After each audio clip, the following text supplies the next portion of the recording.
Raider!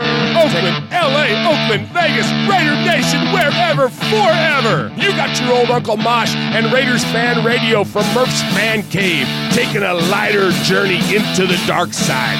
Sit back, put your feet up, pop a top, and enjoy the ride. Here we go! Look left, look right, Balaknikov, a leaking pass, touchdown! We miss you, we love you, and we'll see you in the Hall of Fame. When you have great coaches, then after you have great coaches, you get great players, you have a great organization, and you tell them one thing, just win, baby. Way up the middle, intercepted Filipiano at the 50, time running down, Oakland football, and I think Oakland victory. The Oakland Raiders have scored on the most seamless, unbelievable, absolutely impossible dream of a play. Well, I love this team. I think this team can win. I think this team can win.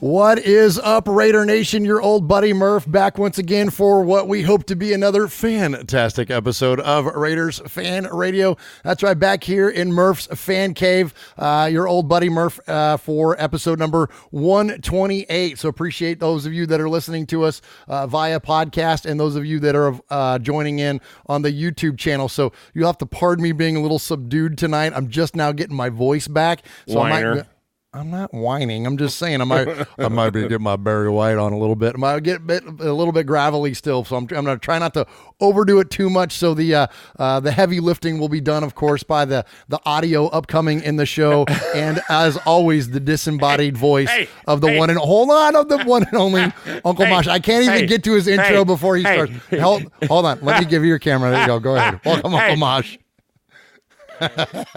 You are out of control. You said heavy lifting. Every morning I get up, it's heavy lifting. There you go.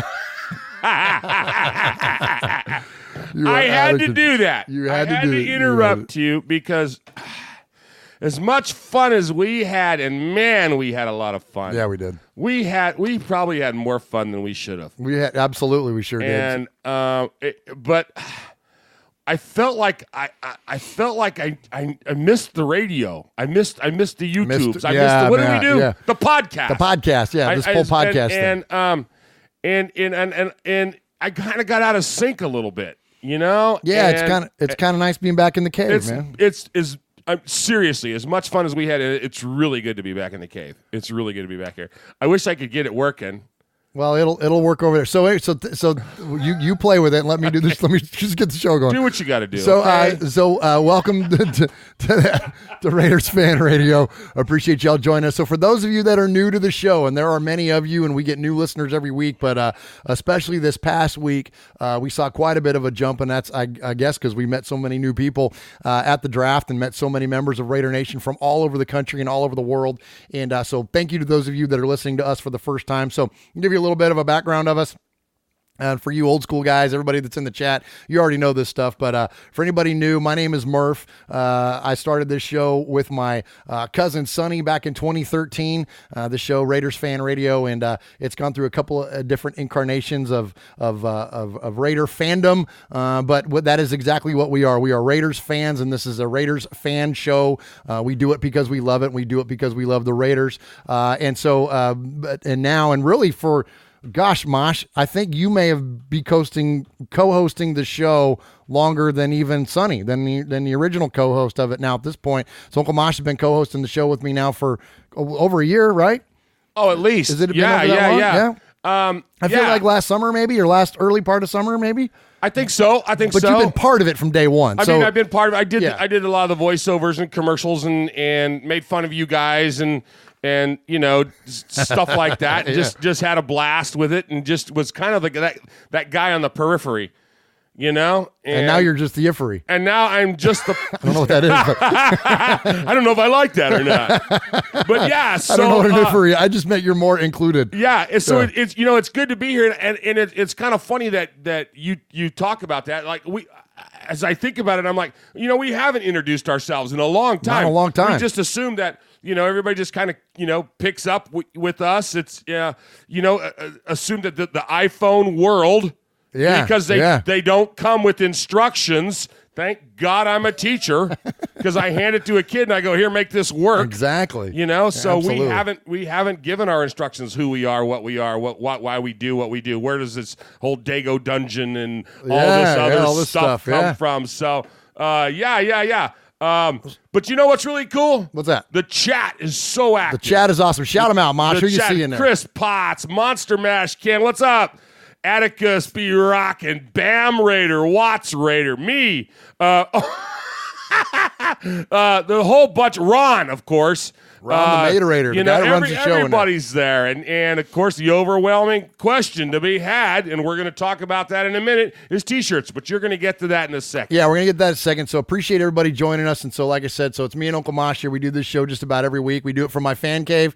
We call it Murph's Fan Cave, and this is a podcast network where you can hear this show, which is the flagship show, Raiders Fan Radio, often referred to as RFR. So anytime you see RFR, that's me and Uncle Mosh, and it's our fan show about the Raiders. We also have two other shows, though, on the network, on the Murph's Fan Cave Network. That is Mondays with Mikey and Murph. That's a show I do with Mikey Raider, who is an OG famous Raider YouTuber. He and I do a show every week during the season, and then once a month in the off season. We call that Mondays with Mikey and Murph. The YouTube version of that show is on his channel, and then we put the audio version here on our podcast network. And then the last show on our network is called the Fan Club Blitz, and that is put on by the guys from the New Jersey chapter of the Black Hole. That is Chuck Splatterhead McCann, Tom, and Fitz, and those three guys not only talk a lot of things about the Raiders, but they talk a lot about rock and roll. They talk about beer. They talk about all kinds of fun stuff. But the crux of it is that they interview other fan clubs from around the country. Right.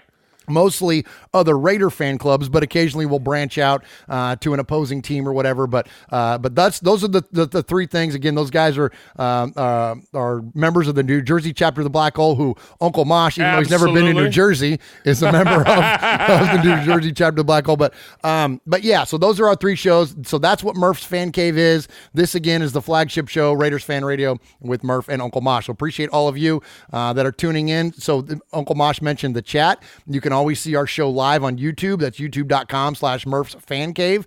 And we want you to be interactive. And that's one of our favorite things about this show, is that we interact quite a bit throughout the course of the show with the chat. And so please check us out that way. Or if you want to just check out the audio version only, you can search for Murph's Fan Cave and subscribe to us in that way and have access to all three shows on the Murph's Fan Cave Network. All right, so enough self-promotion. Later on this show, we got a lot of cool stuff that we're going to get to. Of course, we're going to give out respect. We're going to talk about our episode number. We're going to dive deep into the draft. We got so much stuff to talk about and to cover with the draft. Lots of great audio from the players, from the coaches, from Mike Mayock. And then our favorite segment every week is called our Sea of Fans mailbag. And that is when we interact and hear from you. We have lots of great emails from you this week. You can email the show at show@RaidersFanRadio.com. And then you can call the show, 909-345-3346. That's 909-345-3346. Leave us a message, and then we'll play it on the show. And if we play your message 3 times, you become what we refer to as a made man or a made woman, and that's where Uncle Mosh it references back to that T-shirt there. So that's what Get Made on our T-shirts is that you can get made by calling the show 3 times and leaving a message. There you go. So Get Made. There you go. That's it. Get Made, Murph and Uncle Mosh and Raiders Fan Radio, RFR. So if you want to buy one of those T-shirts, you can buy one of those shirts at RaidersFanRadio.com/T-shirts. Just go to the RaidersFanRadio.com website and you'll see the tab there, and you can drop down and get one of those shirts. Hey, and go ahead. Why would they want to buy a T-shirt? Because not only do they look cool, they were pretty. They were pretty cool. Yeah. But all of the proceeds go to the Blitnikoff Foundation. So all the money that we raise by selling those shirts, our goal is $2,000 to raise this year on Raiders Fan Radio, and we're going to present a check to the Blitnikoff Foundation at the end of the year for $2,000. That's our goal. And so there's two ways that we're raising money. Number one is buy one of those shirts on the RaidersFanRadio.com website, or you can click on the link here on this show to go to NFLShop.com. Anything you buy then through that affiliate link, NFLShop.com gives us a little bit of a kickback, sends us a little bit of money back, and we're going to take all that money, we're going to put it all in a hopper, and then at the end of the year, we're going to give it all. Even if we fall short of our goal, doesn't matter. Whatever we earn, whatever we raise, we're going to give to Blitnikoff Foundation, but again, with the goal of $2,000. All right, Mosh, is that, am I missing anything there? No, I love it. This is so cool. On the chat, everybody's in there, man. There's all kinds of people that are coming in. Clifton Baker just joined us, and of course, I don't know if I gave a shout out to Watts Raider and Tyrone Jenkins, and all these folks are coming in. And and I look at the bottom of the screen. We already got one dislike. Oh no! What's up with the dislikes, man? I think it might have been me. I think I might have clicked the wrong. Oh, stop it. Don't do that. It's like our own show, Mosh. I know, right? So, Mosh, you got to help out the algorithm. I don't know what happens. All right. Anyway. All right, hit some contact info and let's jump in the show. Oh, my goodness. You got to dislike us. The stuff that You're supposed to like us, Mosh. All right, boys and girls, pay attention. You got your old Uncle Mosh here with an update. That's right. I got some stuff for you. Take out a piece of paper, a pencil, a pen. Heck, use your pocket knife and carve the info into your dashboard as you're driving down the highway. First off, you need to like us on our fan page on Facebook. That's right. Go to Facebook at Raiders Fan Radio Podcast. Don't forget about the Twitter. You know your old Uncle Mosh, he twits now. That's right. Go to at Raiders Fan Radio. Also, don't forget the Instagram at Raiders Fan Radio. Or what about our website? That's right, RaidersFanRadio.com. Heck, if you want to,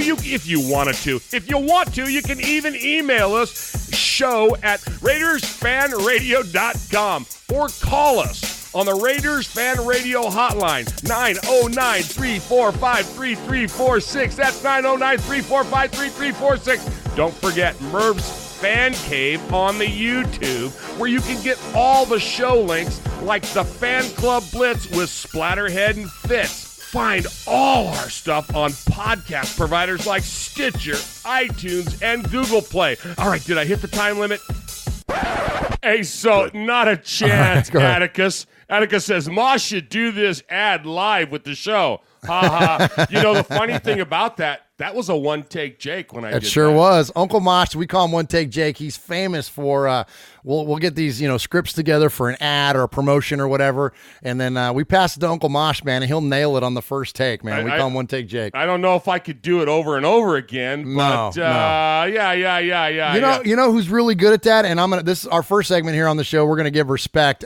We don't do props. We don't do shout-outs. Nothing wrong with those things, but we like to give a little bit of respect on the show. And actually, someone that's not listed, Mosh, but I had a really cool conversation with Kenny from over at the Pillaging Podcast yesterday. Oh, yeah. And I got a lot of respect for those guys, both for him and Che, and everything that they do over there. Their show is top-notch. Just everything from content, audio quality, everything about those guys is great. Plus, they're just fun to kind of hang with.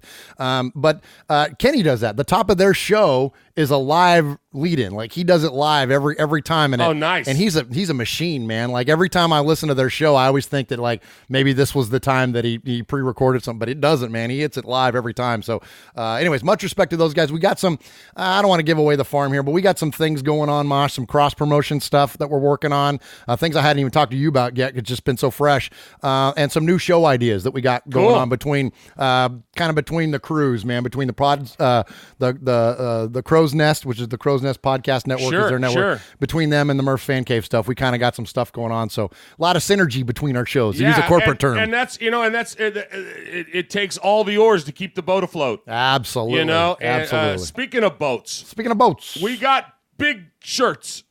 We forgot to mention that. We got the big sizes. Oh, that was one of the things that we got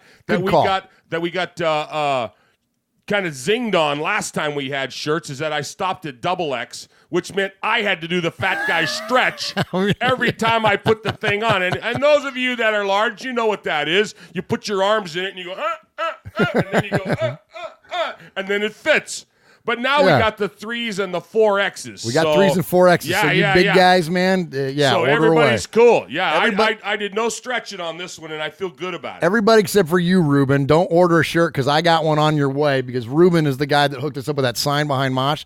Move your head to the left, Mosh. There you go, right there. The one that says "Welcome to Las Vegas Raiders." Ruben got that at the unveiling of the what? You know how good you and I are. How's that? Let me tell you how good you and I are. We're really good. Did what just happen? Yes. I wonder if anybody caught it. You go, move your head to the left, Mosh, and I go right immediately. And we were both right because as I'm looking at you on the screen, you went left, which was the right way. I love it. That's why your mom, Grandma Jenny, used to always say, whenever you would say right, she'd say correct. So, Grandma Jenny, do I need to turn left here? Correct. Because you don't say right because you confuse people. All right. Oh my gosh. Here we go. So much respect to Kenny. Look forward to working with those guys more so and a few other things we got going on. Next up, Mosh, much respect to the city of Nashville. I know we already kind of talked a lot about it, and I'm going to try to avoid us rehashing stuff that we just talked about in our live stream from Saturday. But it's kind of hard not to because Nashville, for those of you that hadn't seen it, the official draft attendance was in the range of 600,000 people over 3 days. And not only was the crowd large, it was incredibly well behaved. There were 6 arrests in entirety. One of those was a guy that's actually in the NFL. Another one was a drunk guy that was climbing a fence day one. Like the actual incident rate was peanuts compared to the amount of people that were there. And then the logistics to get in and out. On day 2, I went back into town with my kids so we could go around and see the NFL draft experience.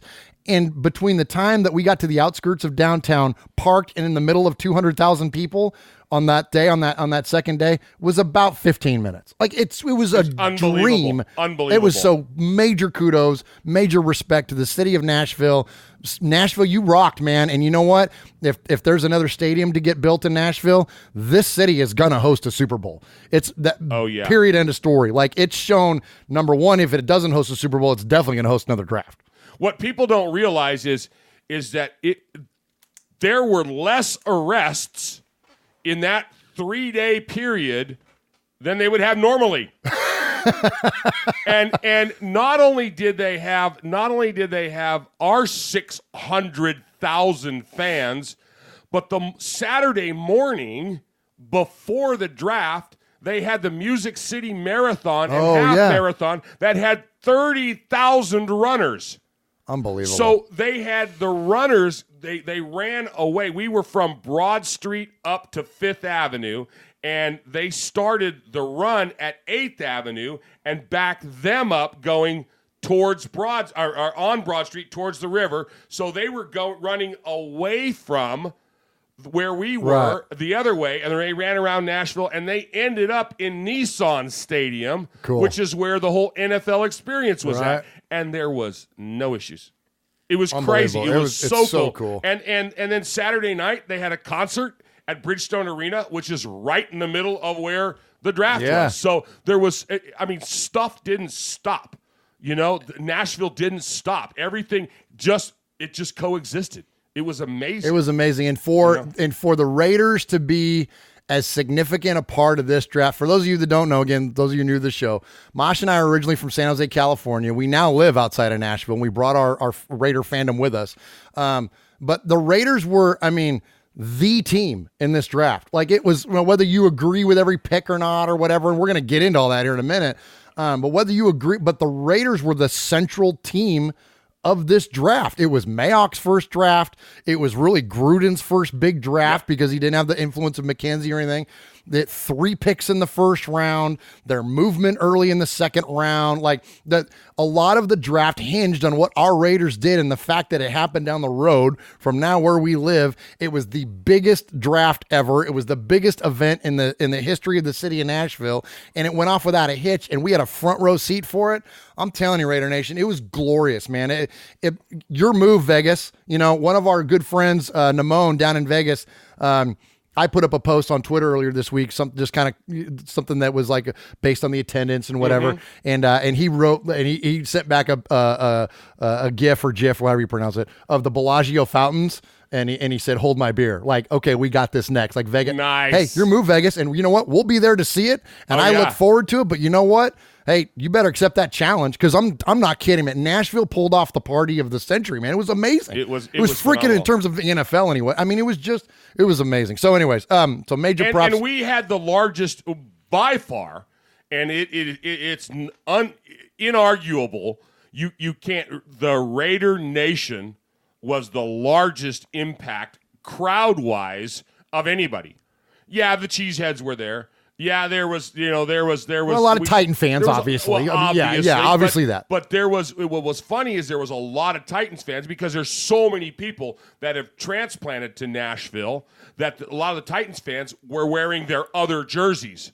Yeah, you know what I'm saying? Yeah. Oh, yeah. And even though they were Titans fans, and we knew that after the Titans had their last pick of the first round, and I said, oh to my you and gosh, Q, you called that one. I go, watch the mass exodus after the Titans fans, and 40,000 of them turned around after that pick and split, and they weren't all wearing Titans jerseys. That's true. You know, yeah. So. And I'm not nothing against Titans. No, not knocking fans, Titan fan at all. It's but one of our second favorite team, but they tend to be a lot of transplants and some fair weather fans. You know, still have some loyalty to their other teams. You know. So, but it was legit, man. So that was one of the things that was neat about it. And again, I hate to rehash stuff, but we already said. But it was so unique, man. I can't not hit on it one last time. That I've never been to an event that big with that diverse of a fan base in terms of team support. Like, you go to an away game and it's your team and the home team, or even if you go to a Raider game at home, it's not very many visiting fans that come to they know better than to come to Oakland wearing a Jets jersey, but there are some. But again, you see kind of two fan bases and the occasional, idiot running around in a Niner jersey or whatever. But really, it's two teams represented. The middle of all of this, there were all 32 teams, including those two Cardinals fans. Like, there was every single team represented, and it was a really, really amazing dynamic. And like Mosh says, the Raider Nation held it down, man. There was only second to Titan fan in terms of total numbers. And so next up on this list of respect, I want to give a lot of respect to Gorilla Rilla, and I want to give respect at the same time to Music City Raider Nation, because both of those, not only Gorilla Rilla and his crew, but also Bam Raider and Music City Raider Nation. Gorilla Rilla, that first day we were there, we saw him outside the suit, and it took us all a minute to be like, is that, oh my gosh, yeah, it was like, holy crap. And so after we recognized him, and then he went and suited up and came back, and it was a swarm, and it wasn't just Raider fans, it was a swarm of every fan wanted a picture with Gorilla Rilla, because he's the coolest. Him and Wayne Mabry, the Violator, the two coolest super fans in the history of super fans. So anyway, so it was an amazing scene there. He and his crew were super cool. We hung out with them for a good little while there that first day and had a great time. And so much love to them, and a lot of props to Gorilla Rilla and his crew. And then Bam Raider from Music City Raider Nation. I'm wearing the shirt, which, hey, look, we've seen a lot of cool Raider Booster Club logos, and we've gotten a lot of cool shirts. Mosh has got the one from Central Texas up there behind him that our buddy Raider Homer dropped those shirts on us this week. We put that up there, but this one from Music City Raider Nation, incorporating the Jack Daniels logo, man, this thing is tight. I freaking love it. So but aside from the logo, Bam Raider is an awesome supporter and awesome representative of Raider Nation. He's active military. I hope you don't mind me saying that. So much respect to him for that as well. And the group of folks that he's got together to represent the Raiders here in Music City, they're awesome, man. And we hung out with them a bunch on Saturday night at the official meetup, at the Raider Nation meetup. And there wasn't just Music City Raider Nation. It was guys from Memphis, and it was people from all over the place, frankly. But the organizers were the Music City folks. And again, a lot of of respect to them. They did an amazing job. And, man, Raider Nation, for those of you that didn't get a chance to attend the draft, make it a point, man, next time, because it doesn't matter where it's at. And you know that we represent globally better than any other team there is, but it was evident this week at the draft. So I could not be prouder of our fan base, could not be prouder to be a Raider fan as always. And Mosh, it was amazing. You got any final words before we move on? Man, you're right. I mean, and all the cool people that we ran into. I mean, we had more darn fun and bantering and kidding and joking with other fan bases, and we just had a blast. It's just such an awesome vibe. We at our last podcast, we were talking about the coolest sporting things that we've ever done. And I was saying that being in the middle of 200,000 people for 13 hours on Thursday in the pouring rain at times, it didn't matter. None of that mattered. It was still one of the coolest sporting events I've ever been to, where there was no sporting events. Yeah. It was nobody scored, but everybody was talking football. It was so much fun. That was cool. Yeah, that was cool. All right, well, last up, just forget a little bit of respect, just real quick. I told the story last week about meeting Brockman and Del Tufo from the Rich Eisen Show, and they were kind enough to drop a radio ID on us, and I can't thank those guys enough, man. They're the best.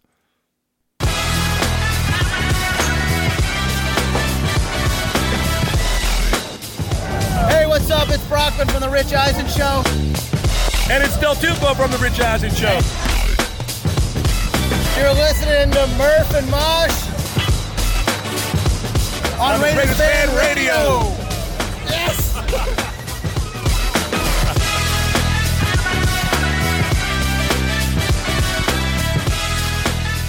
All right. We're gonna talk about that a little bit later. Yeah, that was right. There's a little bit of controversy. There's a little bit of we're gonna talk about caveat to that story. All right, so episode number 128 of Raiders Fan Radio. We always like to tie back something significant in terms of the Raiders back to our episode number, and this is episode number 128. Notice I said the word significant, not always good news. And for those of you that accuse us of being Raider apologists, bootlickers, Derek Carr, unapologetic support, whatever it may be, and we embrace all those terms, by the way, because I'm all in for the Raiders. Sorry if you're not. But it doesn't mean we always report the good news, man. And so episode number 128, we're going to use a yardage total, which we've done a few times. And Uncle Mosh, back in 2017, on September 24th, the Raiders played in a Sunday night football game against the Washington Redskins. The Raiders were 2-0 at the time. We were Super Bowl favorites, or at least in the discussion, based on the 2016 performance. We then showed up in Washington on Sunday Night Football and turned in 128 yards of total offense. This was when it all kind of went the wrong way. Like, everything was trending upward. Everything was looking good. We saw the Raiders beat the Titans in Nashville. We then thumped the Jets in Oakland. That was Marshawn dancing on the sidelines. Like, remember how great everything was? Yeah, until this game in Washington. And so the reason that I bring it up was that was the beginning of the downfall, not only of that season, but of Jack Del Rio, and everything that's kind of gone downward until now, when it's starting to tick back up. And now, why is it starting to tick back up, Mosh? It's because we have all these damn draft picks. Because we moved on from a couple of players that allowed us, and based on our record, allowed us this bounty of picks. And based on that bounty of picks, we have now, what we all believe, started to now turn the corner. Because when you look at what we've been able to assemble talent-wise in free agency and in the draft, based on the beginning of this demise that happened on this night on the 24th in Washington, that's what's really going to enable the team in the front office to then hopefully turn the corner. Just to give you an idea, so the two guys I won't mention their names, the one that wore 89, the one that wore 52, that night, one of those guys had a sack. The other one had one catch for 6 yards. Like, okay, so we parted ways with those guys for this bounty of picks. Like that was their performance for that night. Also, the offensive coordinators and the head coaching staff that night that everyone wants to celebrate what they did in 2016. Well, in this night in 2017, they ran the ball 9 times, Mosh, 9 times with running backs. You know what I mean? Like 128 yards of total offense, and most of that was check down trash yardage at the end of the game. Like, look, things were not pretty, and this was the beginning of them not being pretty. But now we're going to turn the corner. And so with that bounty that I mentioned, with all of that, I heard something this week that I thought was very apropos. You hear us talk a lot about NFL Network. I love Good Morning Football. The whole crew, Nate, Kay, Kyle Brandt is hilarious. And then the fourth one of that squad is Peter Schrager. And Peter Schrager had a pretty cool rundown about the bounty of picks that the Raiders had for this year's draft. The Raiders. Okay. Right? We here at our financial asset company look at the numbers, and we have lampooned and mocked them for trading Khalil Mack and Amari Cooper for months. But did they actually do okay? Let's see what saving the money on Khalil Mack and saving the money on Amari Cooper helped the Raiders do this offseason. Now that it's kind of all said and done, and we still have picks from next year, let's just look at some of the talent the Raiders were able to bring in. Antonio Brown, Tyrell Williams, Trent Brown, Vontaze Burfict, LaMarcus Jr., those are starters. And then in the draft, you get Cleveland Farrell. But then Josh Jacobs is that Khalil Mack pick. The Amari Cooper pick, Jonathan Abrams, Trayvon Mullen, Hunter Renfrow, all these guys are going to play. So if the Raiders missed the playoffs with Khalil Mack and Amari Cooper, and they had to pay them eventually what those guys wanted, and they get this bounty of talent, both young and old, are we so sure that the Raiders botched the Amari Cooper and Khalil Mack? Now it's finally like what we've been screaming from the rooftops forever, Mosh, is that all this stuff was completely intentional and was leading us to a result, right? And we're finally now arriving. Absolutely. And guess what? National media is starting to finally catch up.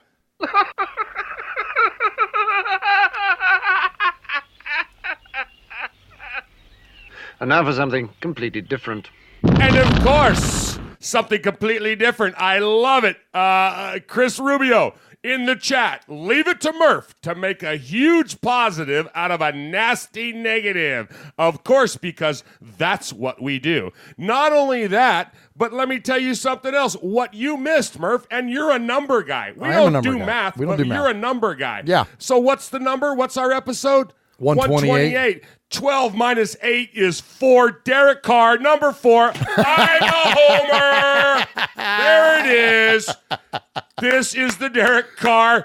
You know what I'm saying? Hey, how can I don't make this stuff up. You don't make this stuff. I don't change math. Math stays the same. You know what? And look, we said it a couple shows ago. We're not going to talk about this as who's the quarterback.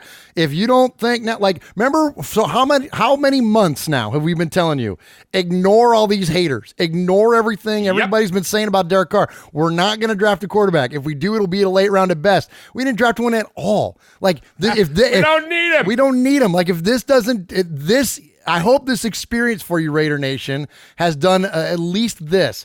Don't trust what the national media tells you for the most part. You want to trust people like Jerry McDonald, Matt Schneidman, Scott Winter, right? Vic Tafer. Those are the people that you want to trust. All these other blowhards, man, none of them are telling you the truth. They're expressing an agenda because they want your money, and they get your money by getting your clicks. Moss, let's talk more about the draft. Here is the latest draft. There's a draft! Today's our draft. Watch out for drafts. This is the NFL draft. The first draft. Look, I'm entering a draft. He's going pro in the draft. You're going to the draft? Surefire first round draft pick. Draft looks solid. Good luck with the draft. They drafted me. Apparently you were drafted. I drafted you. I got drafted. Another successful draft. Yeah. Shallow draft. Draft. It's my third draft. You only get drafted once. Well, it's draft day. Let's talk about the draft. This is going to be the worst draft yet. It's our draft.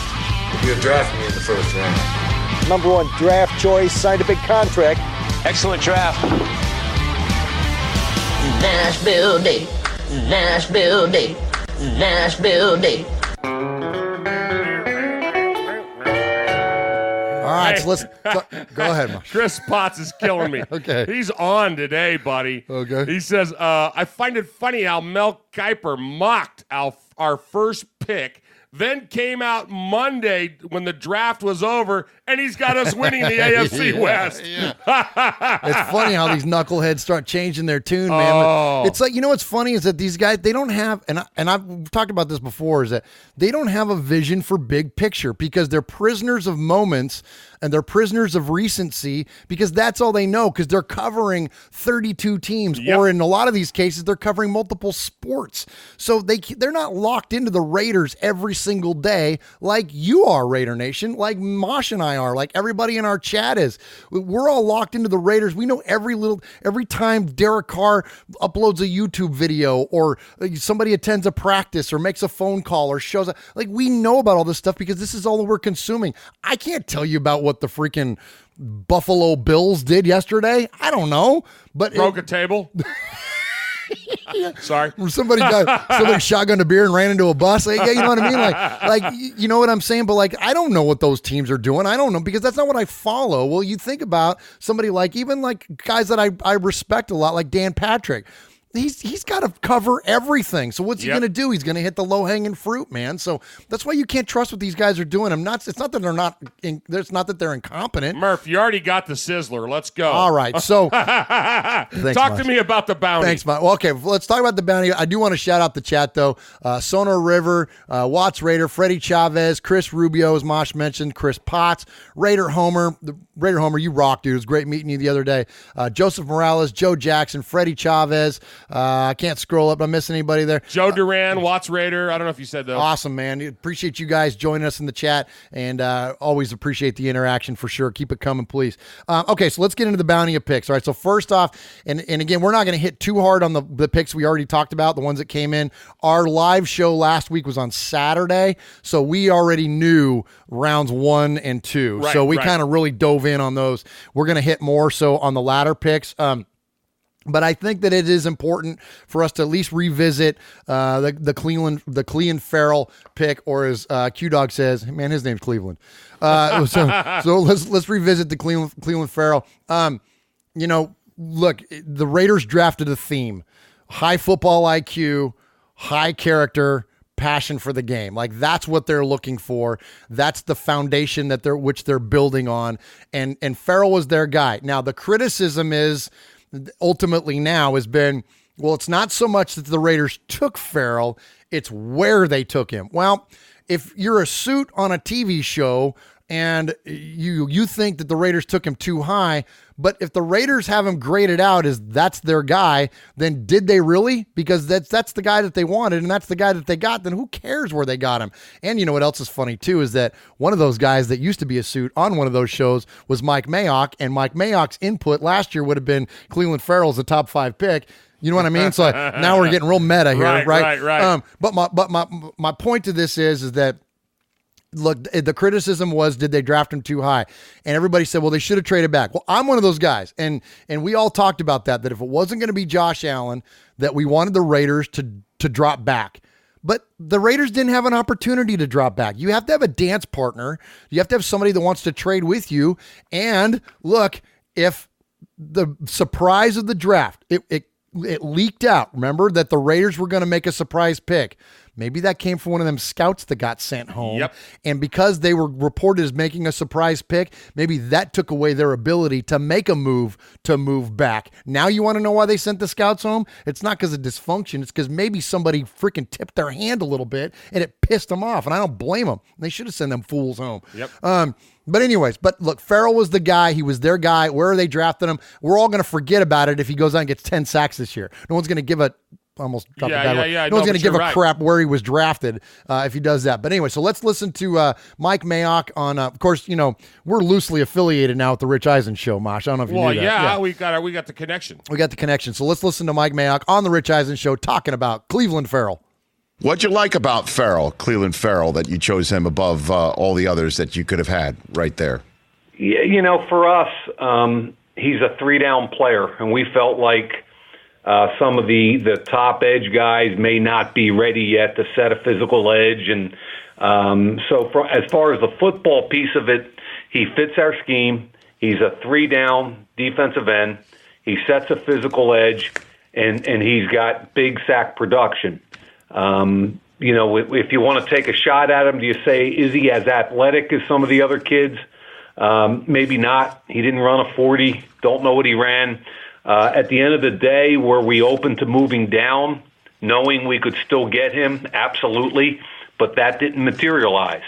But the bottom line was we knew going in that he was going to be our guy. And whether it was at 4 or 7, 8, 10, whatever, he was going to be our guy. And we're excited we got him. Now, on the flight out to Nashville, Mike, I was watching the NFL Network, and they were showing our draft coverage from last year in Dallas.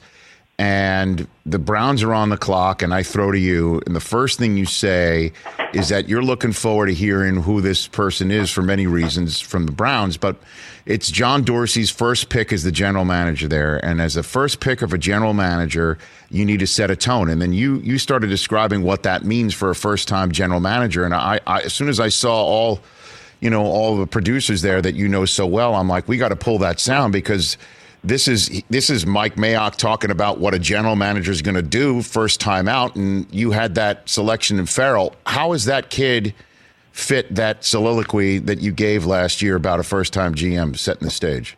He's 100% what I was talking about a year ago. A moment ago, I talked about him as a football player, but just as important, if not more so, is the makeup of the kid. And I think what you're trying to do, Rich, is two things. You're trying to be consistent throughout the draft with the type of kid you're bringing into the building. But that first pick, for me, as a new GM, I felt like it was important to set a tone. And John Gruden and I talked a lot about this. And, since the day I walked in the building, John and I have talked about foundation players.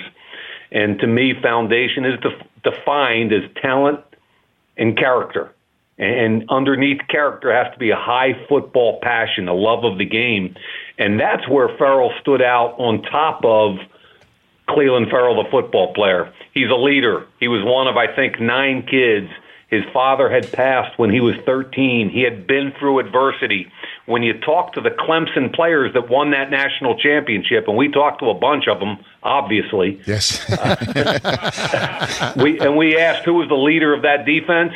Every single guy said Clelin Ferrell. So the message we sent, I think, to our own team was how important these foundation guys are. You better be a leader. You better be great in the locker room, and you better be a damn good football player.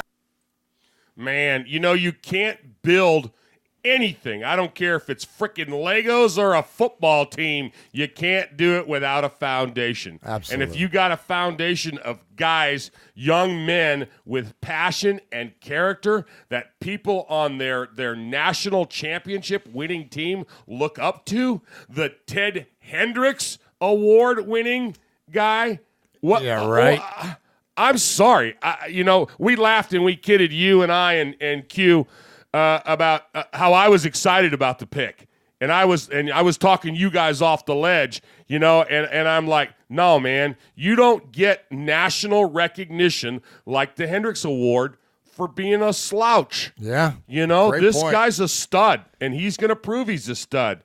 I'm with everybody else, man. That's all of us that we didn't know who he was. We all Googled him. We all wore down Google at the 4th pick, but this guy's the real deal. And those of us that remember the national championship game, he was dominant. There's a reason absolutely. Clemson played in that game. Yeah, exactly. And there's and you don't just. Here's the other thing that we were talking about too, because obviously the Raiders drafted a bunch of Clemson players. They didn't just win the national championship; they roughed up Alabama. Like Alabama, the perennial contender, the perennial favorite to win it every single year, the most talented, the best coached. Like nobody thumps Alabama. Like Alabama may lose once in a while, but no one just goes out there and mollywhoops Alabama like these guys did. And so, look, I'm a big you take them all. We can be Clemson West. Okay. I mean, Works for me. Absolutely. So speaking of Alabama, the next pick was Josh Jacobs. We rhapsodized a lot about Josh Jacobs. Gosh. You already kind of heard our take on him, and I think that was a unanimous move there. Now, today, Mosh, some developing news. I don't know if you saw this or not, but Isaiah Crowell, the running back we signed in free agency, he went down with I think it was an ACL. So he's out for the season. So we already knew Josh Jacobs was going to be our feature back. They've brought Doug Martin back. So Dougie Fresh rejoins the Raiders. There was some talk about Marshawn coming out of retirement. We're going to talk about Marshawn retired officially the day we were on our way down to the draft. Right. So Marshawn retired. And for those of you listening, I'm doing finger quotes. We're going to save our fish. We're going to do a little thing on Marshawn later, but we're going to save our official Marshawn send-off party for when we finally get to week 1 and he's not in uniform. Like, I'm not trusting that he's retired until that happens. But Doug Martin comes back. Corral, man, sad, man, 26 years old. I mean, he was going to, stood to feature prominently in this offense, even despite drafting Jacobs. But now with Jacobs, or with him going down, this is Josh Jacobs' show. Him and Chris Warren, man. I mean, I think Doug Martin is brought on as an insurance policy, just like maybe Richard is as well. This is going to be. I'm excited about Warren. I think Chris Warren's awesome. If this could be our Wheatley Crockett, or kind of matchup, or even Charlie Garner, Zach Crockett type of thing, where Josh gets the majority of the carries. He's the 3-down guy. He's the guy that can catch out of the backfield. He's got some moves to him. And then when we got first and goal from the 1, you turn around and you hand it to Chris Warren Jr. the third and his 260-pound big ass, and he freaking pounds into the end zone. You know what I mean? So that's kind of where I'm thinking this could go. I think it would be awesome. So anyway, hey, let's go to the other cam here and let's see if that helps us with our audio there, just for a hot sec. Okay.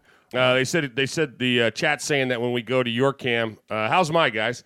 One of the things that's really cool. We're gonna be talking a lot about Josh Jacobs. We're going to be talking about him, hopefully for a long time. It's a great story. He's a super kid. We're going to get all kinds of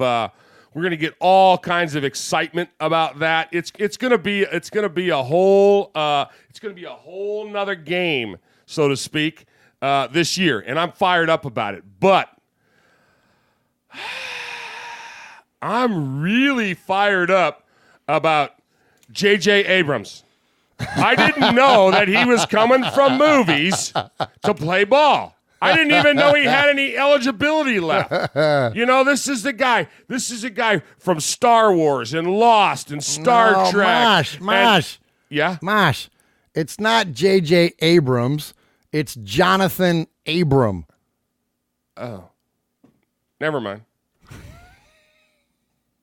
Jonathan Abrams. I mean, he was great when he was here. He was so convincing in everything that he said and did. I remember off camera, I kind of walked him over and we exchanged numbers, and he kind of sized me up and was like, "I'd lock you down in your prime." And I'm like, "What?" That's you? And then we did a little one-on-one right here on the stage. It was amazing. I loved it. And the simple fact that he went to the Raiders of all places. Yeah. Can you imagine as a running back, you slip past the linebackers, you're like, "Whoo, I just got past Burfict," and then bam, Abrams hits you. How about that? So for those of you that are on the YouTube stream and telling us that the mic is messed up when it's on my cam, let me know if it still keeps doing it, and if it does it repeatedly, then I'll just stick on the other. Hey, so I just won't put my mug on here, and we'll just keep it on the fan cam and Uncle Mosh here. Okay, so Mississippi State, another good school, man, another good school, and Jonathan Abram. Man, he is a stud too. He is, man. Just He's a missile, man. And what does it say? It says big, fast man of character. I love it, man. I love it.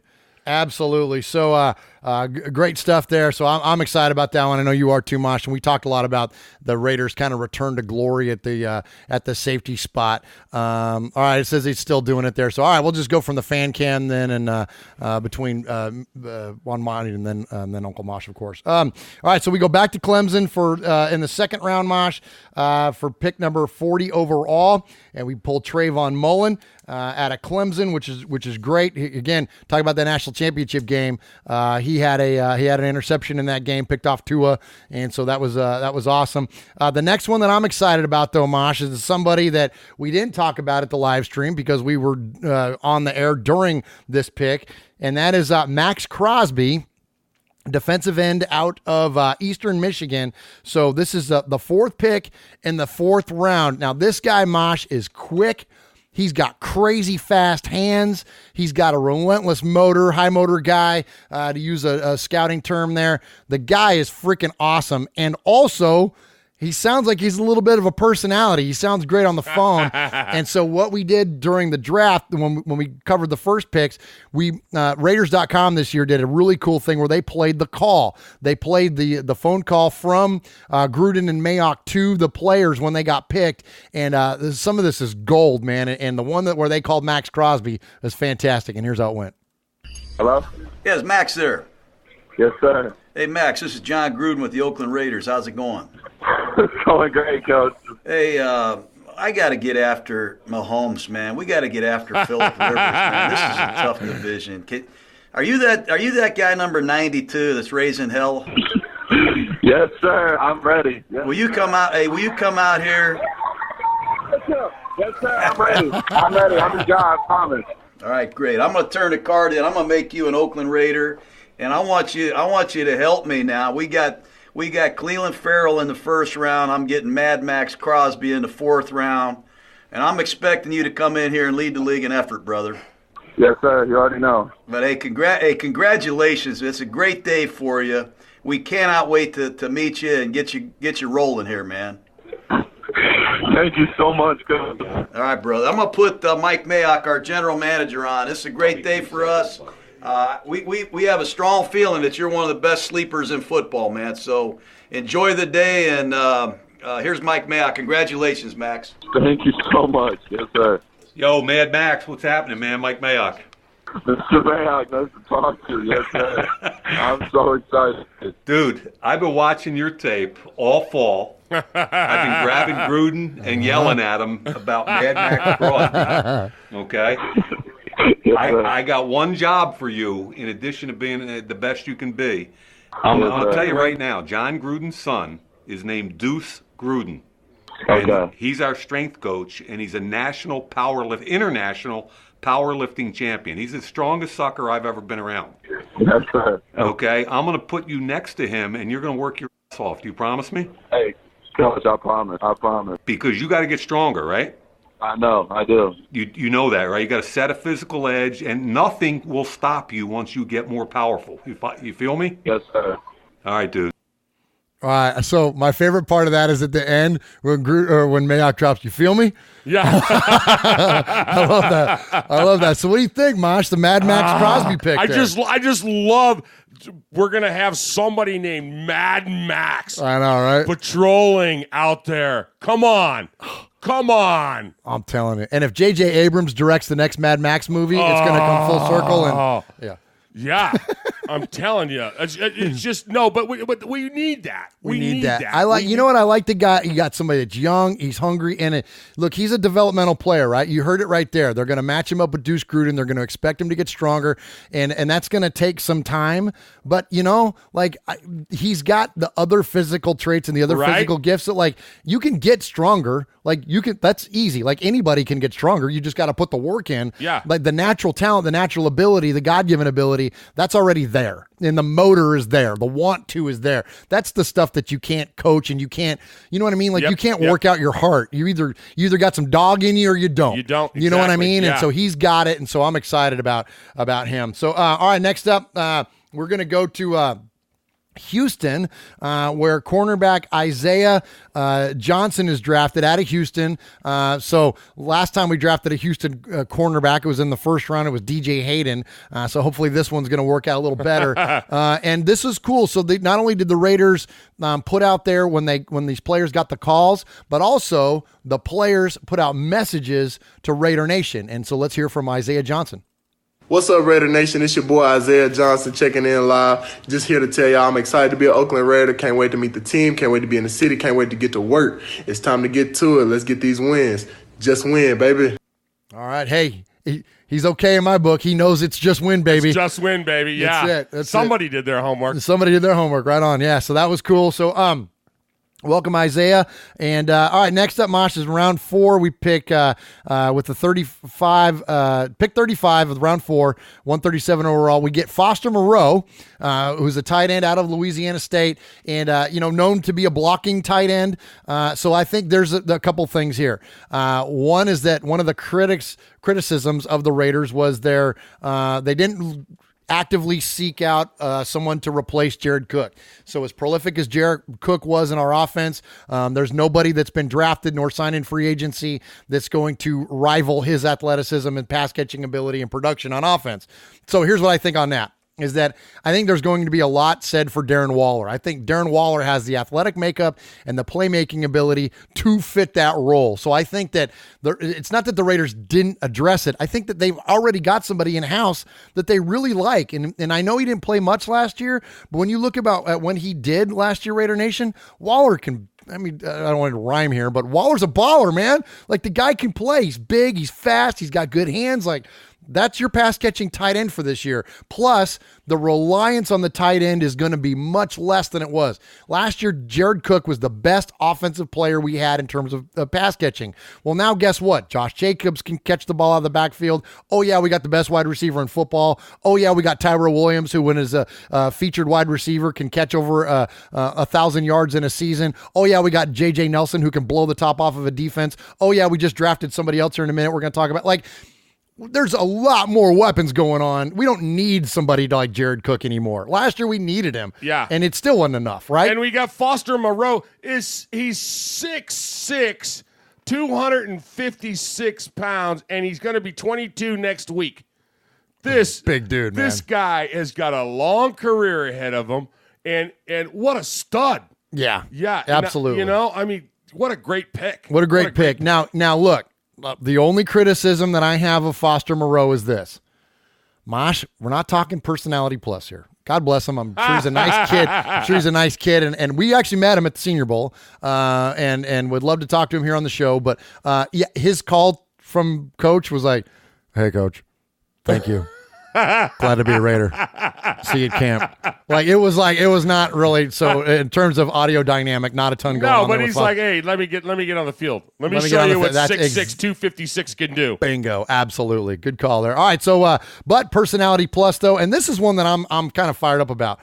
In watching Clemson play over these past few years and watching them be as dominant as they have been in college football, Mosh, one of the names that jumps out on their offense has been Hunter Renfrow. Yep. That he's like a bigger version of your Wes Welker, Julian Edelman type guy. He's a slot receiver, but he's kind of big he's not 5'8". Like, he's not a little guy. So I'm kind of excited about Renfrow. I think that could be one of those ones where we absolutely stole somebody late. This could be one of those guys.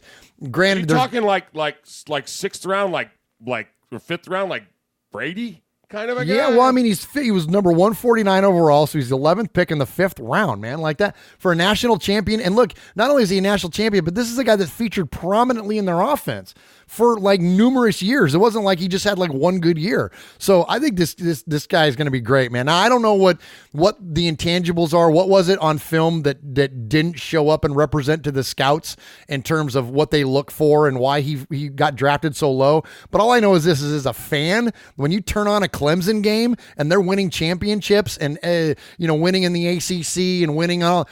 He's one of the guys that's scoring. He's one of the guys that's getting open. He's one of the guys that's producing in their offense and leading to all those victories. So I don't know what's the exact particulars of what the scouts are looking for. All I know is this guy's winning all the time. Yeah. And you know what I like about him? When you look him up and you look up stuff about him, it says, wide receiver and I love what it says. I think it was Wikipedia or something that said return specialist. Yeah. This is an exciting guy to watch. Absolutely. This is going to be one of those guys that are going to be like, "Oh, kick the ball to him." Yeah. Let him get that ball. So it's going to be fun. Great point, Mosh. And so he got the call. Now, he was pretty good. So we're going to hear Hunter Renfrow get the call from Gruden.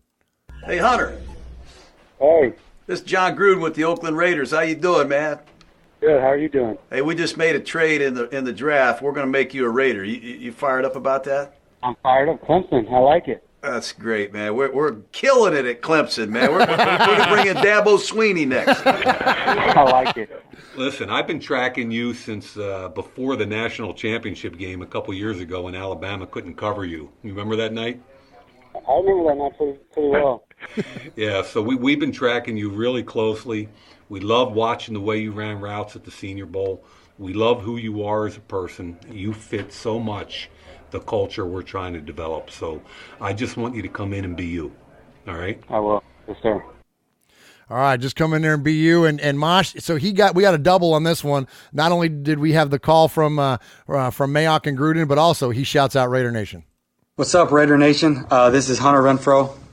Just wanted to say hey and just tell you how excited I am to be a Raider. I've kind of my whole life I dreamed of playing in the NFL, and I could not think of a better place than to be in Oakland. And I'm so excited to send the fans of Oakland, the city of Oakland, out the right way. And I'm here in Clemson right now, but I'm ready to fly out there on Thursday, get to work, meet my new teammates.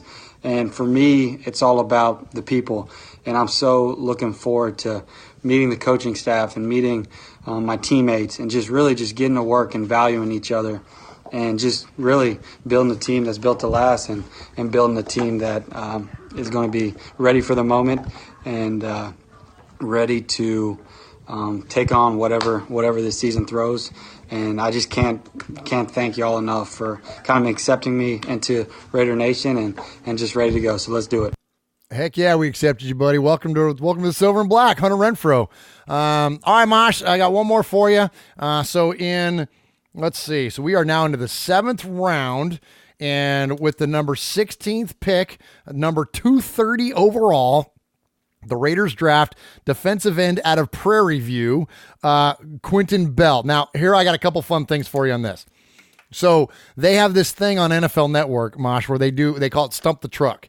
And that is in the latter rounds, they would give Mayock would come up with somebody, or somebody would suggest a player that they would challenge the truck, the NFL Network broadcast truck, to come up with a video or a cut up of the certain player, right? So the Raiders didn't have a 7th round pick, if you remember. So the Raiders didn't have a pick. All right. So they're playing Stump the Truck on NFL Network. Okay. So Mayock, being the former NFL Network employee that he is, nice, trades back into the 7th round to draft Quentin Bell out of Prairie View. And guess what?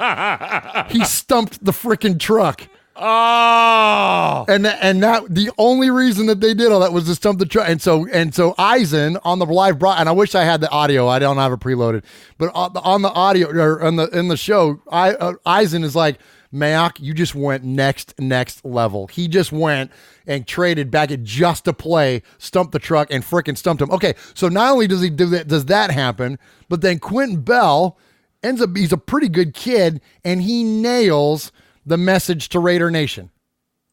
Hey, Quentin. Yes, sir. This is John Gruden here at the Raiders, man. What's happening? What's going on, Coach? You remember having dinner with me last week? Yes, sir. That was worth the trip, wasn't it? Yes, sir. Great food. We're getting ready to make our pick here in the 7th round. You want to be a Raider? Yes, sir, I do. I'd love to be a Raider. Oh, you're just getting drafted by the Silver and Black, brother. Congratulations. Oh. You like that? Yes, sir. Yeah, you deserve it, man. You really intrigued me. Out of all the guys in this draft, I ain't seen many guys that go from wide receiver to defensive end that run that fast. But, hey, congratulations. You are officially drafted by the Oakland Raiders, man. So turn on the TV. Yes, sir. Thank you so much. Man, isn't that's that great? awesome. So that was the call. I'm sorry, I had 2 there. So that was the call. And then now here's the message to Raider Nation. Raider Nation, this is Quentin Bell here. I'm excited. My family's excited. Can't wait to get up to Oakland, meet the coaches, and go to work. We can't wait. Yeah, baby. He got his family to do it. Sure, there's about 20 of them there, and they all chant Raiders, man. So like you said earlier on the other guy there, I forget who it was, but did their homework. Yeah. Like he knew, and because it wasn't, and they said it right. Because there's a distinct Raiders chant. Right. You know what I mean? There's a distinct chant, Raiders, and they nailed it, man. They did great. So yeah. So welcome to the Silver and Black, Quentin Bell, and so he gets the call, and gosh, Mosh, that brings us to the end of our picks, and What do you think? Give us your and we're going to get to one of the pros here in a sec, but give me your overall of the draft from top to bottom in terms of players. I gotta reiterate what I said earlier when it comes to foundation, because we had so many picks that we were. First things first, Raiders think outside the box. Okay, so when we went number 4, and we picked a guy who wasn't even invited to Nashville, we set a trend here. So nothing was going to surprise us from here on out. Right. But you could see from immediately that they were building on something. Yeah. And that you got guys of character. You got guys with good foundations. I mean, we have got something that we can work with. And we've talked about it ad nauseum that John Gruden was hired on a 10-year contract. Yeah. And and we went through it last year over and over and over again with it wasn't a great year, but it was the first. And this is number 2. And this I can't think of a better way to start. Absolutely. I mean, great point. Yep. There's not a lot more you can say at this point. These guys it's up to them. You know, it's up to the coaches to coach them up and the strength guys to make them stronger and everybody to do their part. And we got the parts. We got the parts. Good point, Mosh. And and not only just this draft, but also in free agency. I mean, the Raiders just nailed it. And, we celebrate a lot what the Raiders did with Antonio Brown and Tyrell Williams and the flashier players. But, signing Trent Brown and now reportedly Colton Miller is going to go over there to right tackle. Look, the old saying goes that, your first check is for your house and your second check is for your insurance. Well, we wrote a big check for Derek Carr, and now we're writing insurance checks because when you look at what is going to be now in front of Derek Carr, Trent Brown, 6'8", 380 pounds. Gabe Jackson, 6'3", 335. Rodney Hudson, the little fella, he's only 6'2", 300 pounds. Lester Cotton, 6'4", 324. Colton Miller, 6'8", 309. Like, whoa. The little guy in the group, Hudson, was arguably our MVP last year. Oh, yeah. We love that guy. There wasn't a week that we didn't go where we talked about what a great week he had. And he's the little guy on the line. And he's the little guy. And, we were talking about with Q-Dog this week because we were talking about Rodney Hudson on Saturday night. And I said, he's the best player we have. And he goes, well, and I go, well, and not including Antonio Brown. And he was like, right. Yeah. So, but I mean, in terms of players, he is the best center probably in football. And playing the game right now. Yeah, you know what I mean? And so, I'm with you, Mosh. So I'm fired up for what the Raiders have done this offseason. I think that, look, I don't know what it's going to equate to in terms of wins. I know it's going to mean more than 4. Does it mean playoffs? I don't know. And I'm done setting my expectations high. I learned that lesson now over 3 years of doing this podcast. I've learned it. And 40 years of being a fan. Yeah. Yeah, don't set yourself up for failure by thinking they're going to win the Super Bowl every year. Now, look, the fan in me says, oh, yeah, we're going to be 12-4. Like, we're going to win this division. Like, it's easy. Sure. But realistically, who knows? Who knows what this is all going to equate to? All I know is that it's going to be a return to everybody's saying return. Is the word you're looking for. Return to excellence, a return to significance, right? A return to competitiveness. I think we're definitely going to see that. All right, so let's listen to great rundown there, Mosh, on the draft, and let's listen to our buddy Brian Baldinger and kind of his rundown on the Raiders draft picks. What Mike Mayock and John Gruden did was masterful, starting with Cleveland Farrell out of Clemson. 44 straight starts, 50 tackle for losses, 27 sacks. Great start. Needed ends, they got ends. They needed a running back, they wanted a running back. Josh Jacobs, Alabama. What a finish to the season he had. Less than 250 touches, a lot of tread left on the tire. And he shows a burst and the ability to catch the ball. Then they got the barn boss. They got Jonathan Abram out of Mississippi State. My favorite safety in this whole draft. The guy just hits everything that moves. Keeps the foot on the gas and never takes it off. Then they went back to Clemson. Trayvon Mullen, national championship game against Alabama. Remember this throw? Sitting over the top right here? Look, playing center field, takes the ball away from Tua. Clemson on with the route, but a 6'2" corner that can run and a lot of experience. Not bad. Then they went to Eastern Michigan.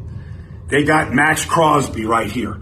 Max Crosby, Eastern Michigan, beating Purdue right here for a sack. Great effort. Plays with his hair on fire. They'll like the way that he practices and plays. Then they went to Houston. Isaiah Johnson, another 6'2" corner.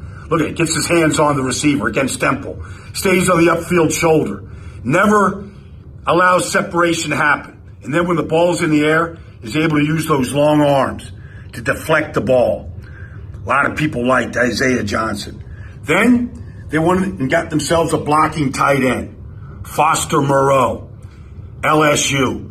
Excellent at the point of attack, good size, the ability to block. And then they went back to the national champions. How about Hunter Renfrow? Remember, slot receiver. He caught the winning touchdown pass in the championship game against Alabama. Production, solid picks. And I don't want to leave out Quentin Bell from Prairie View A&M. All right, good stuff there, Mosh. Jeez.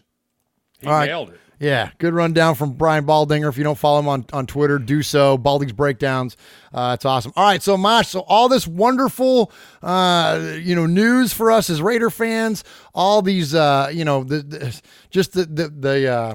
know. I don't even want to know what to say, man. It's just good stuff It's all the way good around. vibes, man. It's good mojo, man. There's good stuff. Good stuff. So, and it's serious stuff. You know, it's got good focus. It gives us stuff to think about. So why don't we? And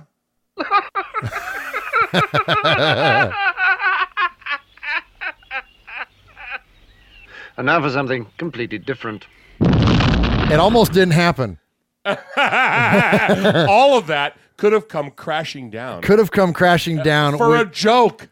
With the interference of one of the absolute best impersonators, one of the best working comedians impersonators there is. We're talking about Frank Caliendo, who has made an awesome career for himself, making fun of John Madden, John Gruden, Adam Schefter, Ian Rappaport, you name it, Jim Rome. Like if there's a person in sports to be impersonated, Frank Caliendo does it. Well, Frank and Steve Keim, the general manager of the Cardinals, are good buddies. And so in real life. Yeah. And so Caliendo was messing with him on draft day.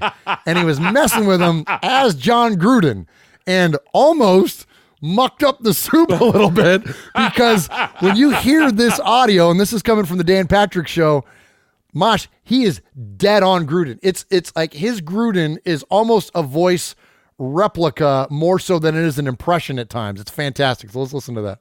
We were wondering that you could really mess people up on draft day. If you wanted to. Okay, so it sounds like a setup for a bit, but this is true. And I didn't talk to you about this at all. This is no setup. So I'm calling Steve Keim or texting Steve Keim audio messages before. So I'm before the draft, about 4 hours before the draft, because once the draft got close, I didn't hear from him for hours. All right, so the GM of the Cardinals. So I'm sending Steve Keim messages from John Gruden. I'll tell you what, man. I love you, brother. I got an idea. How about you draft somebody else at number 1? And how about you draft Joey Bosa at number 1? And then I'll draft Kyler Murray at number 4. We'll make a trade. I'll give you my 27th pick. You give me a second rounder. We have the best trade ever, man. I think it works out for both teams. So then he got that, and then he sent it on to some other people. I called him up as Jay Glazer, too. I was like, you're not going to believe this. I just heard there's unbelievable stuff going on. And you can't do Jay Glazer without swearing every 5 seconds. There's F this, F that. Steve, you got to go. And then Schefter, I called his Schefter. And the Schefter, I'm like, listen, I hear you're talking to both Ian Rappaport and Jay Glazer, and I just wanted you to know my phone is on. And if you ever need to talk to me, I'll be here wherever I am, in a chair, sitting perfectly upright and prepared. And then Steve sent that on to Schefter. And then Schefter texts me, look what I got from Steve Keim. What are you doing? Steve Keim is joining us, your good friend, the Arizona Cardinals GM. Yeah. Hey, Steve. Hey, how we doing, guys? How did you put up with Frank on draft day? At least prior to the draft, with all these prank phone calls. He turned his phone off. It was torture. I felt like I did 3 or 4 trades with the Raiders, and I had to call Mike Mayock to realize it wasn't really them. Oh, he's the best, Mosh. That is so funny. He is the best. Oh, that is so funny. All right, are we drafted out? Yeah, we're drafted out. All right, we're drafted out. Appreciate everybody joining us in the chat. You should know me, Freddie Chavez, Watts Raider, Ron, the Northwest Raider, 3-Ring Raiders, Raider Homer, Joseph Duran. Who am I missing? Franklin 83. Appreciate all of you joining us here live in Murph's Fan Cave on the YouTubes. Let's go throwback a little bit. Let's go to Pete Koch. Hey, this is Pete Koch, former Los Angeles Raider. Yeah, back in the old days, baby. And you're listening to Murph and Uncle Mosh, who happens to have the same hair as me. Check it out. Show them the locks, Mosh. Radio. There they are, the silver locks. You and Pete Koch. Silver and black, that's right.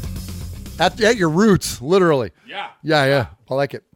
All right, so Mosh, we got the news a couple weeks ago about Shane Leckler retiring, and a lot of talk there, a lot of fun talk about his significance in not only Raider history but NFL history, and his likeliness to go to the Hall of Fame. And so all right on the heels of that, here comes another big retirement by somebody who was linked to Leckler for the entirety of their career, and that's Sebastian Janikowski. So Sebastian Janikowski announces his retirement from the NFL. He was thankful to the Seahawks for them giving him the chance to kind of play his way out. But he was gonna be a Raider, gonna be known for a Raider. That's everything significant in his career was in the silver and black. So we're big fans of Seabass and about what he did, and especially for him and Leckler both. When they came in, we were great, and then they spent the majority of their career on really bad football teams, and then frankly, they were the best players for a lot of our teams, for a lot of the Raiders in the early 2000s, or what do they call? What do you call that time? That decade, that first decade, the early 2000s. Okay. I mean, that's what I call it. Yeah, I don't know, because I don't even know anymore. It used to be the 80s, the 90s, the 70s, the 60s, and now it's the aughts. People call it. No, nobody calls it the aughts. No one's called the aughts. No, okay. It's the early 2000s. All right, so in the early 2000s, we had some bad football teams. 2006, I'm looking at you. You know what I mean? There was some really awful Raider teams, and those guys were the best players. And so we definitely want to celebrate Sebastian Janikowski. I got a quick couple little sound bites from him, and then we're going to play really the play that he's known most for. They told me it's like a shotgun, where we kick the ball, both of us. Feel the power when my leg speed go down. Accelerate, I can just feel it, the ball just explode on my foot.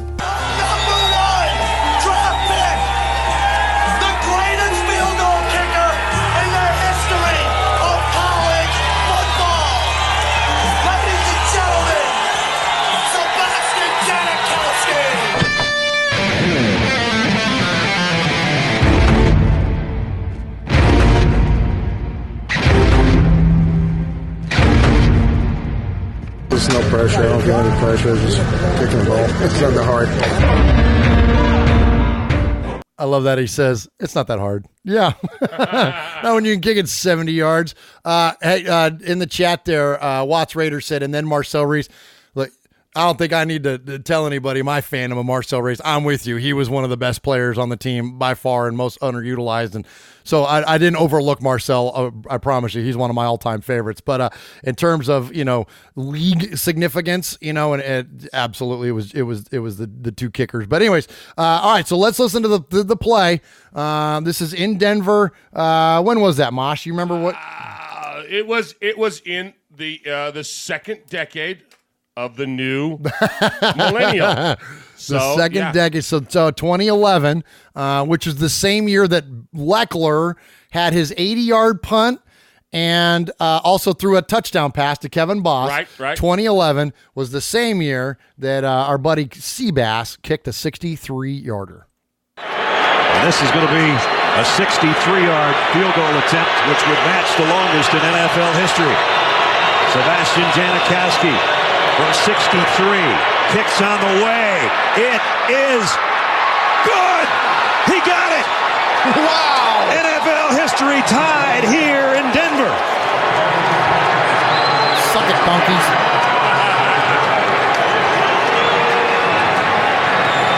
Only two others have hit one from that far. Tom Dempsey, Jason Elam, and add Sebastian Janikowski to a very short list on a very long kick. Wow. So, Mosh, Seabass's kick goes through, and he's got at least a couple of yards to spare when it clears the crossbar. And, he mentions there that Jason Elam and Tom Dempsey were the only other two that made him from 63. Right. Do you know how much Tom Dempsey's cleared that crossbar by? I don't remember. I remember he was with the Rams, right? Saints. Saints. Okay. Yeah, he cleared it by about a half a foot. Oh, did you really? Did you really? Google that one. You got to give me props at least for going into the well for that one. For those of you that don't know, Tom Dempsey was an amputee. The front part of his foot was gone. Sorry. Wow. By half a foot. Golly. Sorry. There's only one other guy that thinks that's worse. Isn't that Rocky Blyer? The foot jokes are coming in. Old five-toe rock, they call him. Wow. All right, Marshall. Cleared it by a half a foot. Cleared by half a foot. All right, so Seabass kicks the 63-yarder, so ties NFL record with Tom Dempsey and Jason Elam. Give us some other records, Mosh. What else did Seabass? I love this one. Longest field goal in overtime. 57 yards. 57 yards. Owns the record. 57 yards. Most field goals in one quarter. He tied that one. With four? Most field goals of 50-plus yards in a career. He's got over 50 from over 50. Oh, nice. Yeah. We love numbers. Most field goals of 60-plus yards in a career, tied two with Greg Zuerlein. Most field goals attempted of 60-plus yards in a career, 8. Most field goals of 50-plus yards in one game, tied 3, tied with Justin Tucker. And most extra points in a Pro Bowl, he had 8. How about that? Was he kicking for both sides? Yeah. And then I love this. This is great. This unofficial longest field goal attempt, and I wish I knew who that was against. Do you? I hate to ask a trivia question if I don't know the answer. I believe it was at home against the Chargers, if I remember right. So it wasn't like in the elevated, donkey No, land. this was the FU moment of Dennis Allen, not Dennis Allen, of was it Dennis Allen? Who was? Oh my gosh, who was it? No, Lane Kiffin. This was Lane Kiffin's FU moment to Al Davis, because he was disagreeing, because Al was supposedly sending down plays and like trying to control what Lane was doing in the games. Right. And so he trotted out Seabass to go and attempt a 76-yard field goal. 76-yard field goal. Yep. So is there a video of it? How close was he? Not even close. Not even close. No, it was, 76 yards, man. It wasn't even close. And I've looked for video on that before, and there's a fan recorded video, but there's not I couldn't find a broadcast quality. Okay. There's just a fan record, because everybody's going, huh? What? Yeah. And then you kind of hear the crowd start to swell a little bit. People are like, hey, this might be kind of cool. Okay, all right, let's see what. And then he just misses it by a freaking mile, and it's ooh. It was what was that all about? Well, that was Lane telling Al, screw you. Yeah, because then not long after that's when he got fired. But yeah, pretty cool career stuff there from Sebastian Janikowski. Once a Raider, always a Raider, and especially that guy. You drafting kickers in the first round and then play for the team for 14 years or whatever it was off the top of my head. I don't remember, but man, good stuff there. Good stuff from Seabass. So Mosh, we said at the top of the show we weren't going to celebrate the other pending retirement because we feel like it's we don't believe it. We don't believe it, man. Marshawn says he's retired, but he hasn't had an official statement. Mama Lynch says that he was retired, but now Mama Lynch says that he'll come back if the opportunity's right, if the Raiders will have him. So he's kind of retired, kind of not. So we'll wait till week 1 before we give him his big send-off. Hey, they haven't pulled the tape off his locker yet. They haven't. So until we see that hunk of athletic tape that, that's colored in with Sharpies with looks like Skittles, coming off that locker. I'm not buying it. I'm not buying it yet. I'm not buying it yet. So you know what? I was going to play a soundbite, but you know what? I'm not going to play it. We'll skip right over it. Let's go straight into Sea of Fans because we're going to wait until Marshawn. Once he makes it official, then we'll have a big Marshawn lunch. Yeah, we'll do big Marshawn. There he is, fading, looking. He's under the gun. He's caught. He's thrown. It is.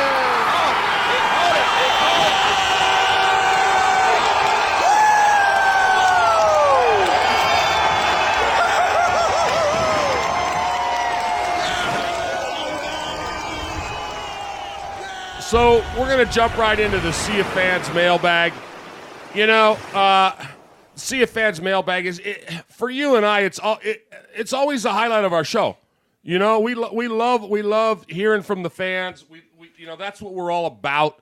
You know, we're fans who want to hear from other fans, and that was what was so unbelievably cool about the draft. You know, and getting to meet up with all these people, you know, it was like, oh, there's one of my homies, you know, and I'm you know, we just go over and just start rapping, you know, and I mean, it was great. And to start that, you know, we always start off with a soundbite from Q.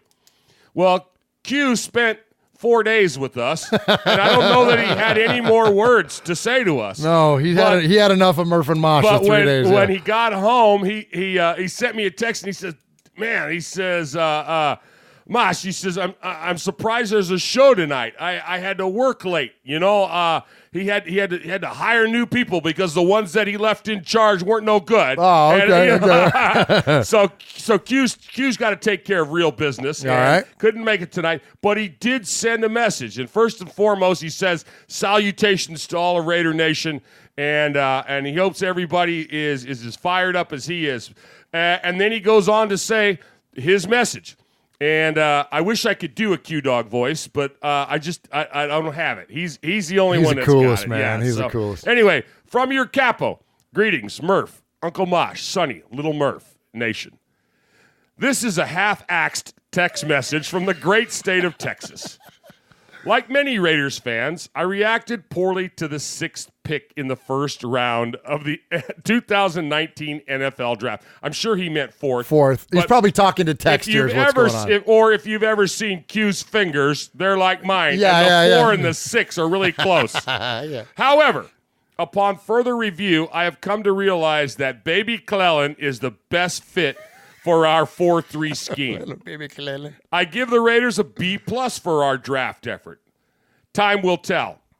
Our offensive line, wide receiver core, and defense are already much improved. Then he jumps into this week's hit list. Johnny Townsend's, Jelly Ellis, and Eddie Vanderdon't. Ooh, going Lastly, at the DTs.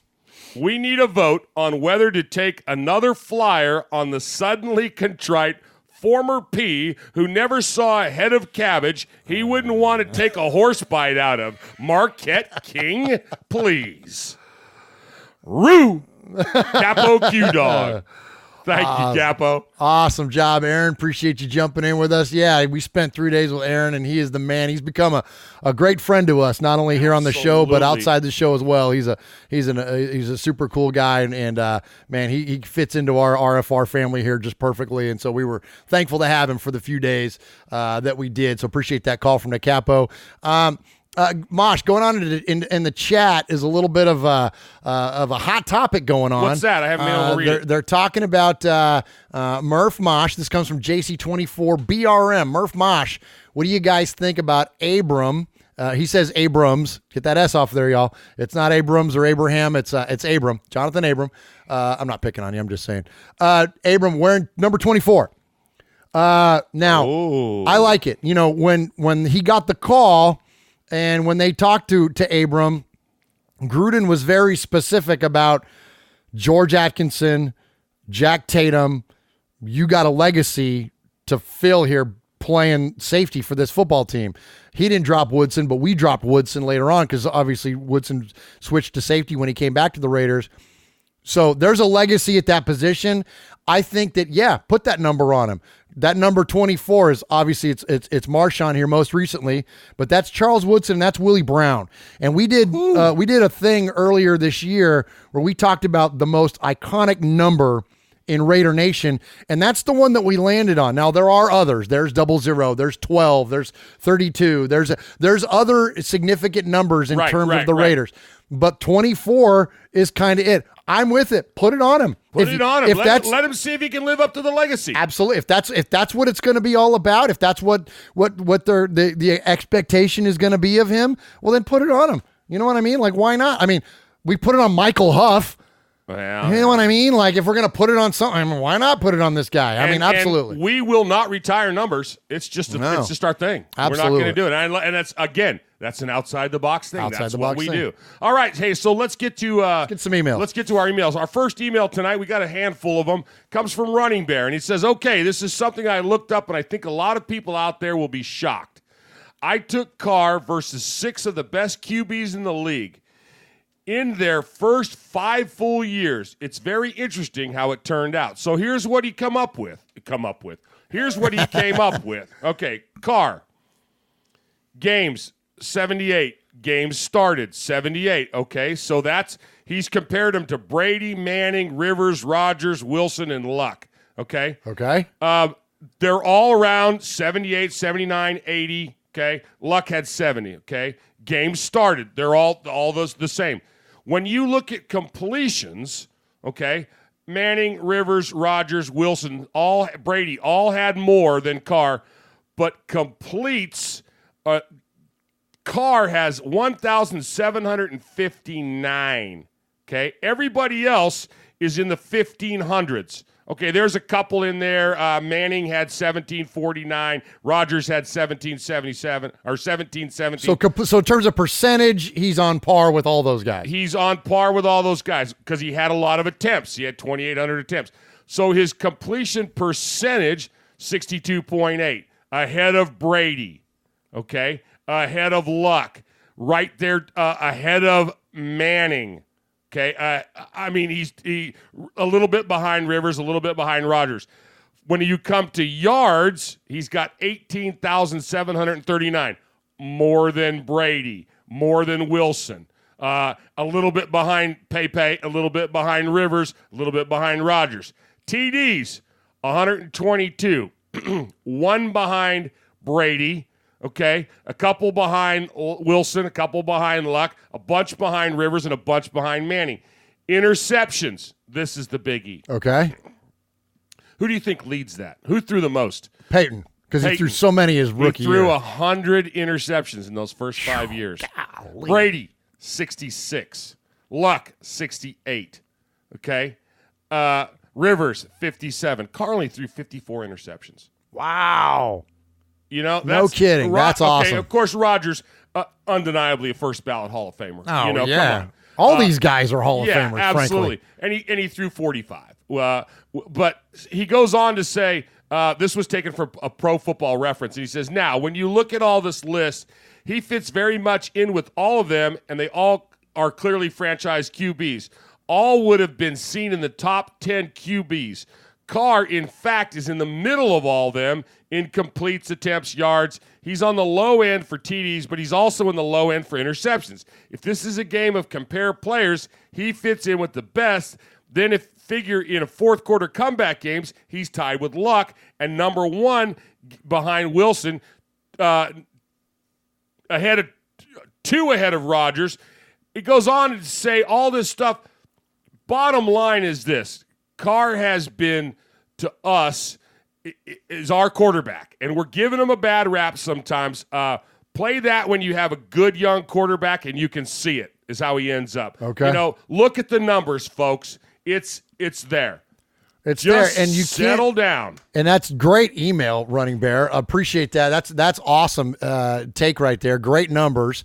And you know, I got into a little bit of I don't get into Twitter beefs by any means, but I'm not afraid to have a conversation on there. And I had a little bit of a back and forth with someone about in terms of, you know, when we evaluate quarterbacks, you know, we all often like to look at the rings when we, you know, and you look at somebody like Brady and all. I mean, it's hard to not evaluate them in terms of talent and winning championships. But the truest evaluation of a quarterback, you can't do it based on wins and losses, because football is the ultimate team sport. This is why we love it, because you have 22 players that have to engage in order to lead to the team's success. Plus you have coaching staffs and systems, and there's so many different factors that go into it. It's not basketball. It's not a game of singular achievement. It's just not. You know what I mean? And so you have to have so many. So you can't just look at win-loss, just like you just can't look at stats. But when you look at like what all those players that you just listed on there all had something significantly different than what Carr's had. And that is a supporting cast and, frankly, a defense. Now, on terms of luck, you could say, well, the Colts really haven't had much of of a defense. And I'll give you that one. But the others, like when you look, you got to have a defense, man. You got to have a good defense in order. And if you don't think that a good defense complements your quarterback, you don't think Russell Wilson wins a ring and does all those things that you just said without the Legion of Boom? Like, come on, man. Like, they go hand in hand. That's the way. That's the beauty of football. You can't point to a singular thing. You can't pick one thing to evaluate. So in terms of the quarterback, the numbers, in terms of Derek Carr, the numbers are amazing. They're going to continue to be amazing. Look, whether you like it or not, and this is what I said to this person on social media. I'm like, look, whether you like it or not, Derek Carr is going to be the all-time leading passer in every significant category in terms of passing for the Oakland Raiders. Like, that's it. Like, period, end of story. He's going to surpass Kenny Stabler and is going to be the career quarterback for this football team. Now, you may not like that, but that's the truth. Like, that's the facts. I mean, look. And Murph, you're on a rant. I'm sorry. I'll shut up. Let's go on to something else. Chris Potts goes, thank God Uncle Mosh handled those numbers. Don't think I could have handled Murph math this late in the game. And what do? You get him. Sorry, get fired up, man. Chris, you didn't get the Murph math, but you did get a mini rant. Got a mini rant. I'll shut up. Let's hear from Jack. So let's hear from Jack. Uncle Mosh and Murph, Raider Jack from Albany, Oregon here. I haven't said much since Christmas. Been having playoff depression with no silver and black in the playoffs.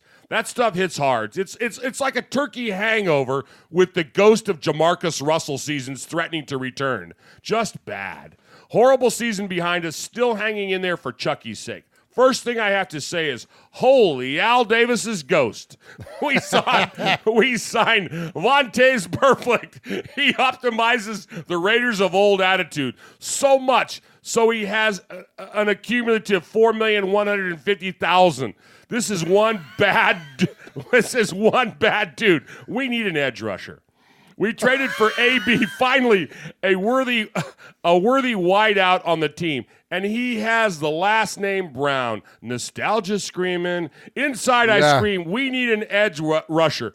We signed him. Hello, Ty. Some jackhole from the Chargers. Listen, I am sure he's good since he dealt with everybody's baby daddy, Rivers, for however long. I hope he isn't John Gruden's new Tiger. Still no edge rusher.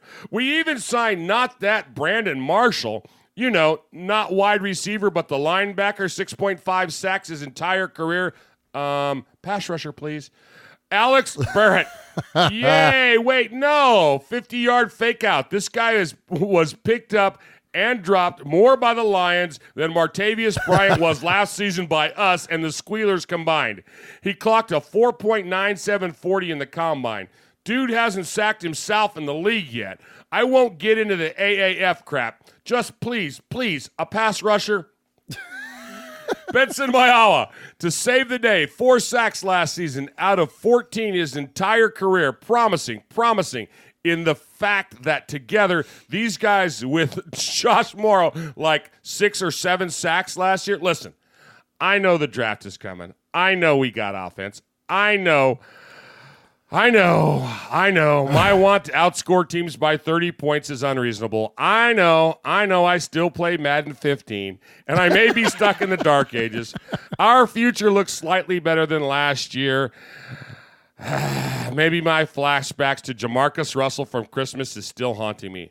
I'm a realist. The draft is a crapshoot sometimes. Gruden is offensive-minded, and Maylock is a figurehead GM. That's what he wrote. Yeah. I am just not talking smack. I am just saying if there was the Jackson 5, Gruden is Michael, Mayock is Tito, maybe Jermaine, definitely not Michael. So my question is this. He's got a question? Oh, my God. This is the longest What's email. the rush? He's like, I'm sorry I'm getting into Paul from Shropshire's time here. Do you really think Paul Gunther can do anything more with what we got in the offseason? Why do people keep saying we need a new QB when we had crap for receivers and a suspect O-line last season? Murph, how excited were you to hear the Emperor's laugh at the end of that trailer? Respect to Murph, Uncle Mosh, Lil Murph, and the Capo. Raider Nicely Jack, done. out. Oh, Good my job. gosh. Sorry, I butchered it a little bit, Raider Jack. I was trying to get in under the 47-minute time. Oh, my gosh. Google Voices claimed you, Uncle Mosh. So funny. Oh, my gosh. So funny, good. So good. Appreciate the email there. Yeah, I think the Raiders completely addressed the defensive needs in the draft, and I think that was absolutely intentional. I think they knew that outside of Burfict and Marshall, which I think that was definitely intentional to have those guys be starters for us to go along with Tyre Whitehead and hold down the interior of the linebacking core. And I think they kind of solved their issue there. Mayoa and those guys, those are depth players. I think they knew going into this draft it was defense heavy. They were going to get some absolutely studs players in the draft, and that's what they did. And then I think that's how they chose to address it. So all right, so more importantly. We got a couple more. Hey, guys. Wait, hold on. Oh, my bad. I got to talk about the trailer, man. Oh, about the Emperor. Jeez. All right. Look, let me just say this. All right, I'll just say this. I'm kicking around some ideas with some people that I want to try to be all vague or sneaky or something here. I'm just saying this. There might be a Star Wars show in the near future. Like a for real Star Wars show, because I got so much to say about this, and other people got so much to say about this, and that trailer that came out, and this next movie is gonna be awesome. So for real, J.J. Abrams, his return to Star Wars, he has nailed it. The fan service that Endgame was, I won't give away any spoilers, but Endgame was absolutely fan service to the Marvel Universe, and that's absolutely what the Rise of Skywalker is gonna be to us Star Wars freaks, man, and it's gonna be awesome. I can't wait. But I'm gonna shut up now because you thought the rant on Derek Carr was bad. Wait till you get me rolling on the Emperor tying his spirit or the embodiment of the dark side of the Force to his Horcrux, which could be like the Death Star, and that's what they were kind of that's what they were walking up there in the trailer. Mosh, it's not a lifestyle, Mosh, but it might as well be. Do you want me to talk to you about how I think that Rey might be an embodiment of the Force, just like Anakin was? That maybe she was birth of the Force, that maybe she was a convergence of the light side? No? You don't want to hear about that? Dude. You think she's a Skywalker? I mean, she was literally walking on the sky in that trailer when she jumped up. And everybody thinks that was Kylo driving that TIE fighter. I think that it might have been... For Murph and Mosh, this is... Yeah, if Google ever needed to get somebody, they needed to get you about an hour ago. For those that don't know, I am not a Star Wars fan. You're not a Star Wars fan. I like movies. I'd go watch a Star Wars movie. Yeah. I think I saw The Return of the Jedi once. And and I was bummed because I kept waiting for Captain Kirk to come back. Oh my! Don't go but there. Don't ruin the wars with the Trek. You want to start with J.J. Abrams? He's done Star Trek and Star Wars. I know. We forget about that one part of his career. Guys, you don't know if you remember me or not, but it's Cecil Poor. You met me and my wife Robin and my brother Willie at the draft by the big screen near Tootsie's. Anyway, it was great to see you guys. You're awesome. We're the ones from Jackson, Tennessee. Stay in touch. Cecil, we do remember you. Heck yeah, man. And we had a nice long talk, and it was great to see you. And can't wait to get in touch with you again, and hope to see you around. You're just... I always stop in Jackson. I stop at Reggie's Ribs. Oh, you love that place. Exit 85, right there off of Interstate 40. You can't miss it. It's and great. Cecil was one of those guys that, Mosh, you talked about it earlier in the show, which I think was so cool about how we just kind of saw people, other Raiders fans, and just kind of gravitated towards one another and just kind of celebrated our fandom and enjoyed watching the draft. And that whole first round, Cecil was, as we were watching it on the big screens there, because we were close, but even there, even still, it was a pretty good distance away from the main stage. So we were watching the big screens, man, and we were hanging out with Cecil and watching the picks. And yeah, very, very good to meet you, man. Good to meet your family, and celebrate the Raiders, man. All right. Absolutely. So last but not least, our email from Paul from Shropshire, Mississippi. He says, "Hello, fellas. Hope you're well, and Murph's throat is returning to normal." Getting there. Until he started that rant about Star Trek. It's all about the draft. Mosh, after we're gonna last go. weekend. We're gonna go 30s here in a second. You keep it up with that Star Trek. We're gonna go 30. You get me cursing on this show. And here's what my people say. It's all about the draft. All right. After last weekend, and the first place to start is with you guys and everybody involved in the draft coverage. You were all on great form, and it was a real treat.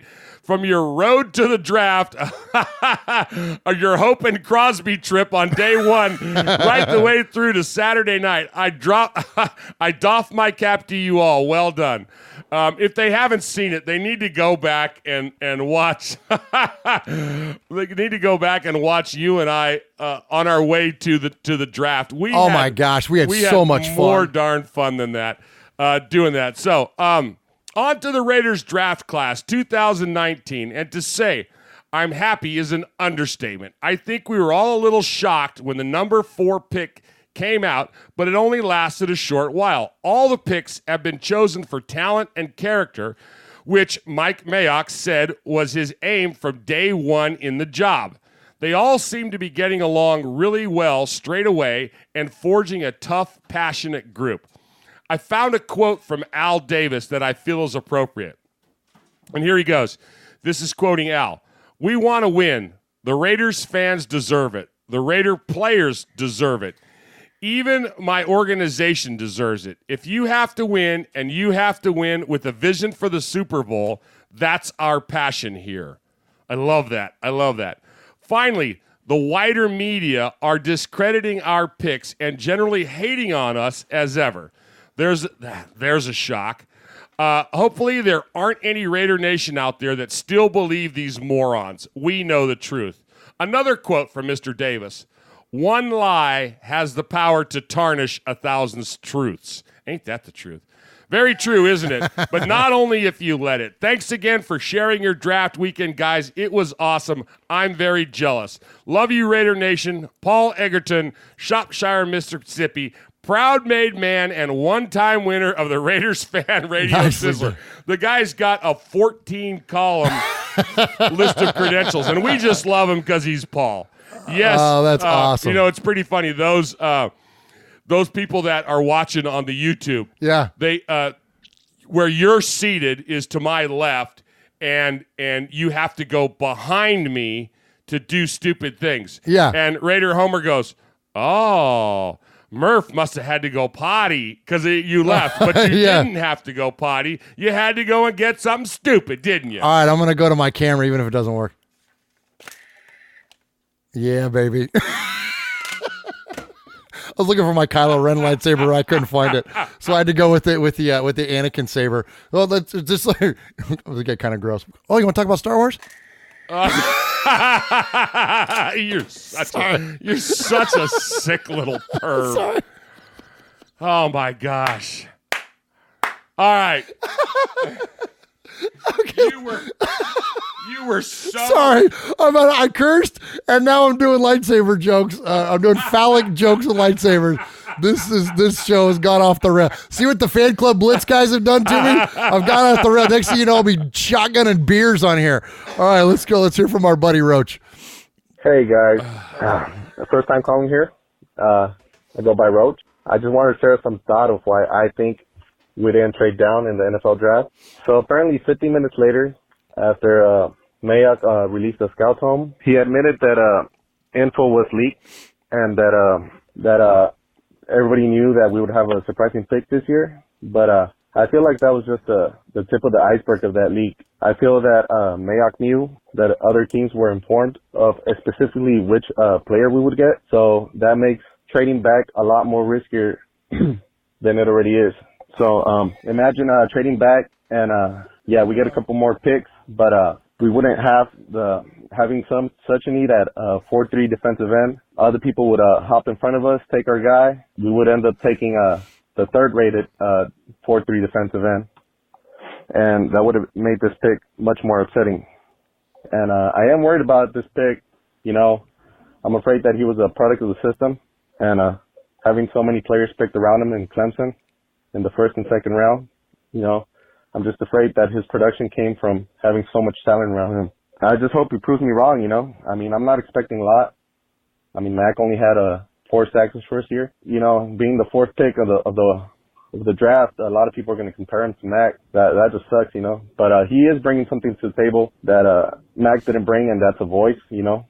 The lead that Mac would bring would be through his actions, through his production. But Pharrell, he brings a mortar, man. He brings a voice. He brings a skill set, and I'm just looking forward to this season. I just want to say thank you, and you know, I just want to let you know I subscribe using my wife's and my friend's phone. You know, give a little bit more subscribers up in here. Get the thing rolling. Go Raiders. All right. Thank you, Roach. Appreciate that, my friend. And that, Mosh, when I switched to the camera last time, they said the audio was okay. So I'm going to switch back to it. So if it goes wonky, just holler at us, Raider Nation. But yeah, something that Roach said, Mosh, I think is very significant there. That, you know, look, Khalil Mack had 4 sacks that first year. So can we equal that production? Because, look, whether we like it or not, Khalil Mack's going to be the barometer because of where Clelin Ferrell was picked. And so, but I think he's okay with that. We should be okay with that as Raider fans because it's going to happen. But what I like is the leadership conversation there. Absolutely. That, you know, as much as Mac was a leader, he was a leader on field with his play. He wasn't a vocal leader. And I think, frankly, that's something that our defense needs. I like the idea. Just like we love it how Antonio Brown has come in and been vocal, and how we like how Mayock has come in and been vocal. Like, I like the fact that the Raiders are talking, man. I like it. And so if Clelin Ferrell is that guy to come in there and be the oomph to our defense and to be vocal about it, then I think it's great, man. How about you? I'm with you. I like the guy. Every day I like him more and more.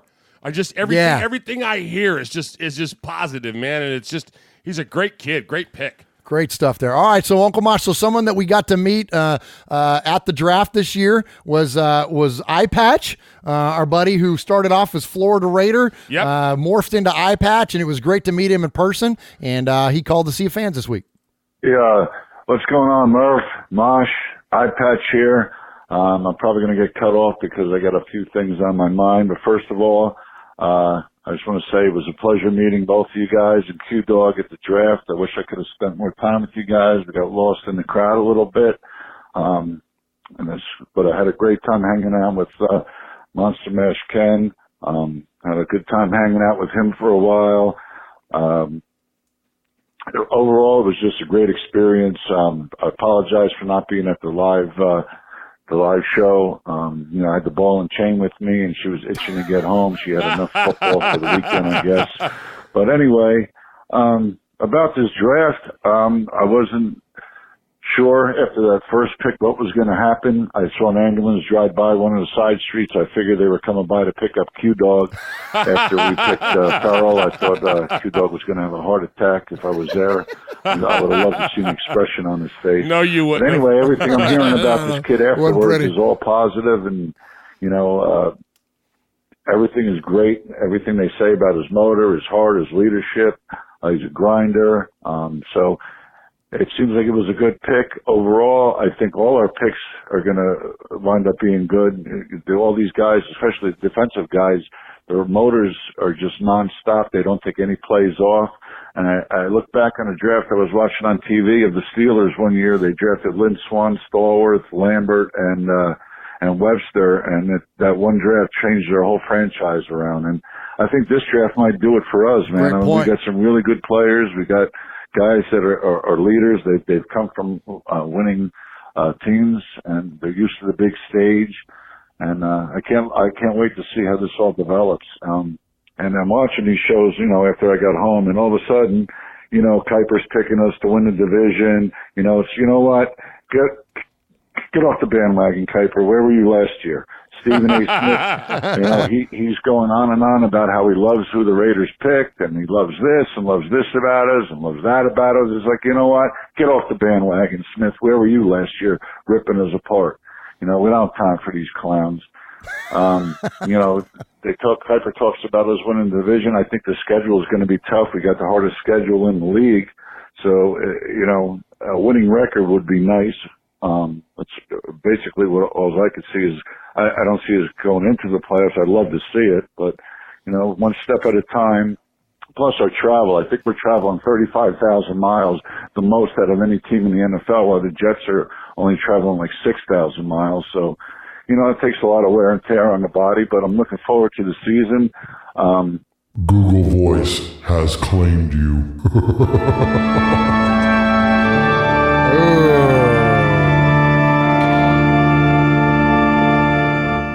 So iPatch was on a pretty good rant there, and there was some pretty funny things that he was saying.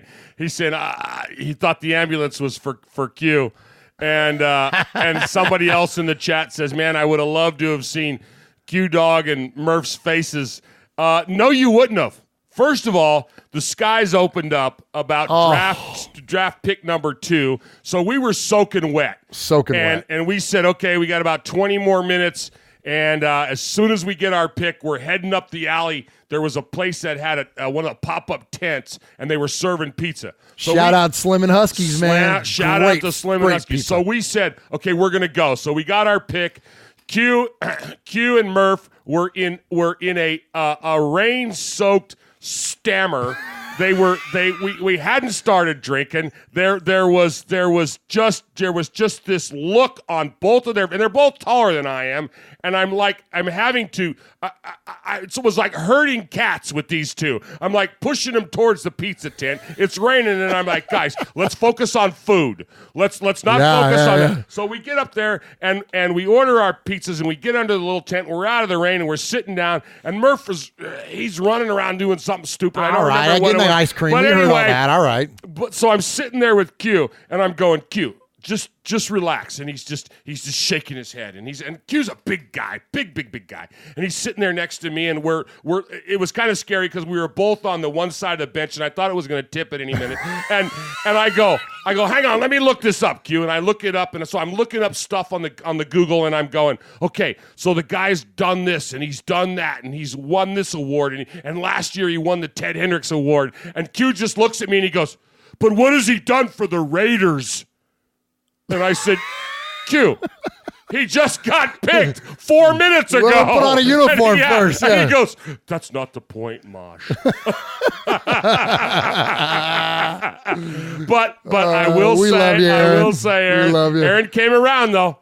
He came did. around big. He did. And he looks at me, and he just kind of cuts his eyes at me, and he goes, Uncle Mosh, there's 12 steps to this, okay? I'm on 3. You just need to back away. Keep me off the ledge, but just back up a second. Oh, my gosh. That was the best. Poor Mosh, between Josh Allen not getting drafted and my ice cream truck not being in working order, gosh, Mosh, you had your work cut out for you in terms of counseling. I was like, oh, my, what is this? I'm you got both these guys that are 6'4" plus. And we're crying. I'm 110 years old, and I'm having to babysit these fools. It was great. Hey, let's hear iPatch's second All right, call. let's let him finish his thoughts here. Here we go. There we go. Got the hard Google out. Anyway, guys, as I was saying, a winning record would be nice. We got the chip stacked against us as usual. Tough schedule, most travel miles, but we all stick together. We're going to be okay. Like I say, I'm really excited about this team. Looking forward to next year. But again, as you would say, Murph, we didn't draft a linebacker. No surprise there. Anyway, guys, I appreciate everything you do. It was great meeting you guys. I just want to say thank you very much for the show. I enjoy it, and take care. All right, iPatch, good to meet you, buddy. That was great. Sorry you weren't able to make it out to the live stream, but I understand. You sell your significant other on a trip to Nashville, and after 3 days of football, she's ready to go home. Like we get it, man. No worries at all. We get it. Yeah, but it was great to meet you though, and good stuff there. All right, Mosh, we're starting to run short on time. We got one more here. Let's hear from our buddy. This is a new caller, Rob from Salt City Silver and Black. Raiders Fan Radio. This year is Rob DeFrito, the president of the Salt City Silver and Black in Syracuse, New York. You asked online how we feel about the 2019 draft. I can sum it up in one thing.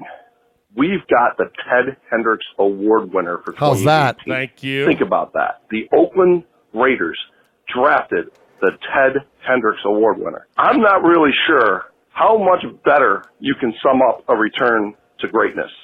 Coming from a guy who rocks an 83 jersey every single game day, I was ecstatic. And then we follow that up by getting a heat-seeking missile in Abrams, our Ted Hendricks Award-winning winner's teammate at number 40. And, oh, by the way, Josh Jacobs in between. I don't know. I'd say we did okay. Not to mention, we got the diamond in the rough, Max Crosby. If you haven't watched his tape, you better watch it, because that freaking kid's got a motor that doesn't stop. John Gruden and Mike Mayock has remade this team, and I'm getting tired of the negativity I'm hearing. Oh, we should have done this, we should have done that. Screw that. These guys know what they're doing. This Raider team is on the rise, big time. So all I can say, Raider Nation, is buckle up, because this is going to be a hell of a ride. Raider Nation, Raiders. Sizzler. Sizzler. Sizzler. Sizzler. Sizzler. Sizzler. Without question, my man, Rob from Salt City. What's Silver and Black. Salt City, Silver and Black. Silver and Black. Yep. Man, what a great call. Great right call. to the point. Yeah, man. And First time caller. That was the first time. Yes, and said the same things we've been saying. Good job, So that makes buddy. him cool. That's so cool. That's so cool. No, but you know what that does is that It validates, man. It what validates. That's the thing. What all of the nation is thinking. Exactly. That's it. Is that we're all on the same page, man. We're all thinking the same thing. So that's great, man. Great job, Rob. First time caller, first time sizzler, man. Awesome. We are Metallica, and we are here for your Oakland Raiders! You know why we are here, and we ain't playing around today. From The Walking Dead to errant Jedi Knights, Raiders fans are a rogues gallery.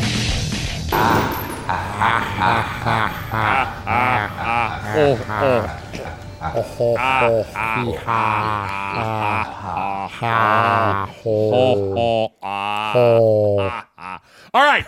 So, back by popular demand. Uh-oh, here we go. Murph. Well, you nailed this one, Mosh. You called this one. You and I, we go back a long way. A long way. 46 years. I've known you your whole life. Literally. And sometimes you do things that are they just kill me. They just crack me up. Sometimes they almost kill other people. But you make me laugh. And so this morning, I was driving to work. And I was trying to, I was eating my donut and I was drinking my coffee and I was catching up on my sleep and all this while I'm driving to work. I got a long way to go. And I'm trying to get the last little bit. You know, I never watch the YouTubes. I shouldn't tell people that. But I listen to, I have over an hour drive to work every day. And I listen to our podcast. Okay. Yeah. So I was listening to it and I hit the wrong button. And I don't know what happened, but I died. I had to call you. It was so funny. And so I said, Murph, you need to play this, and we need to bring back, which is true, tailgating too much. Because you slowed it down. The replay of your podcast. The replay of my podcast slowed it down, and it sounded like you had been tailgating too much. And after 3 days at the draft, we might have tailgated a little too much. But this was day one, and it was a good 4 hours before the draft ever started, maybe 5 hours before the draft ever started, and you had been tailgating too much. Let's hear what happened. Let's hear that. As soon as we got done with the recording, those guys said that in one take, and I was so excited. I gave Brockman a high five, and I kind of jumped up and took a big step back. And this poor woman behind me, I stepped on her foot, and I almost knocked her over. Wait, tell him what the woman was doing. She was pushing a stroller. I'm sorry. I know, I almost knocked her over. I felt awful. If there hasn't been, the only thing that was missing out of that was I love you, I man. love you, man. I'm sorry. You did all the quintessential drunk talk there, and you weren't. No, I haven't had a drink in almost 3 years. 3 years. Yeah, oh, I was dying. Oh my gosh. Yeah, that was so here's funny. So I told the story, right? I'll tell it again briefly.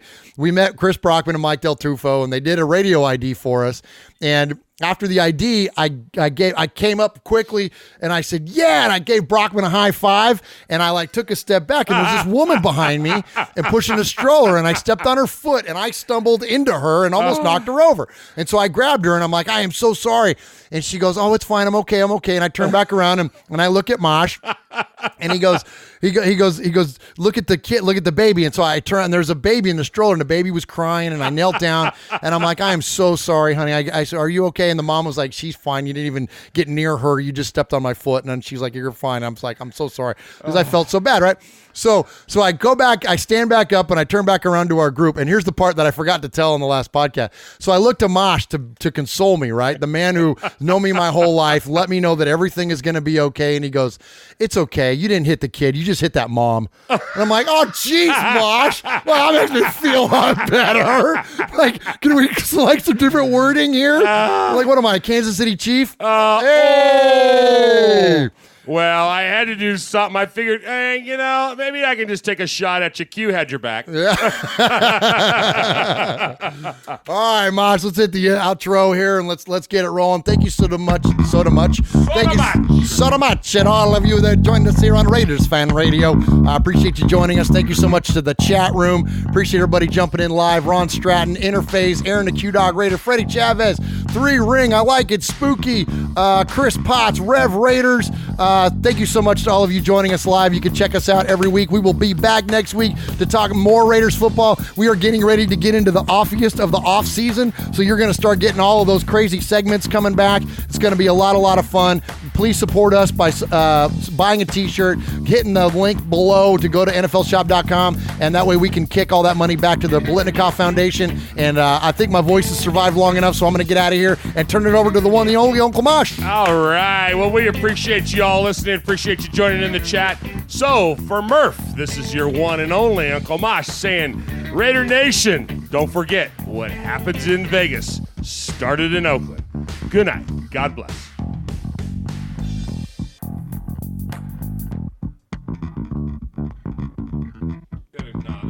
That's all right. I'm sorry.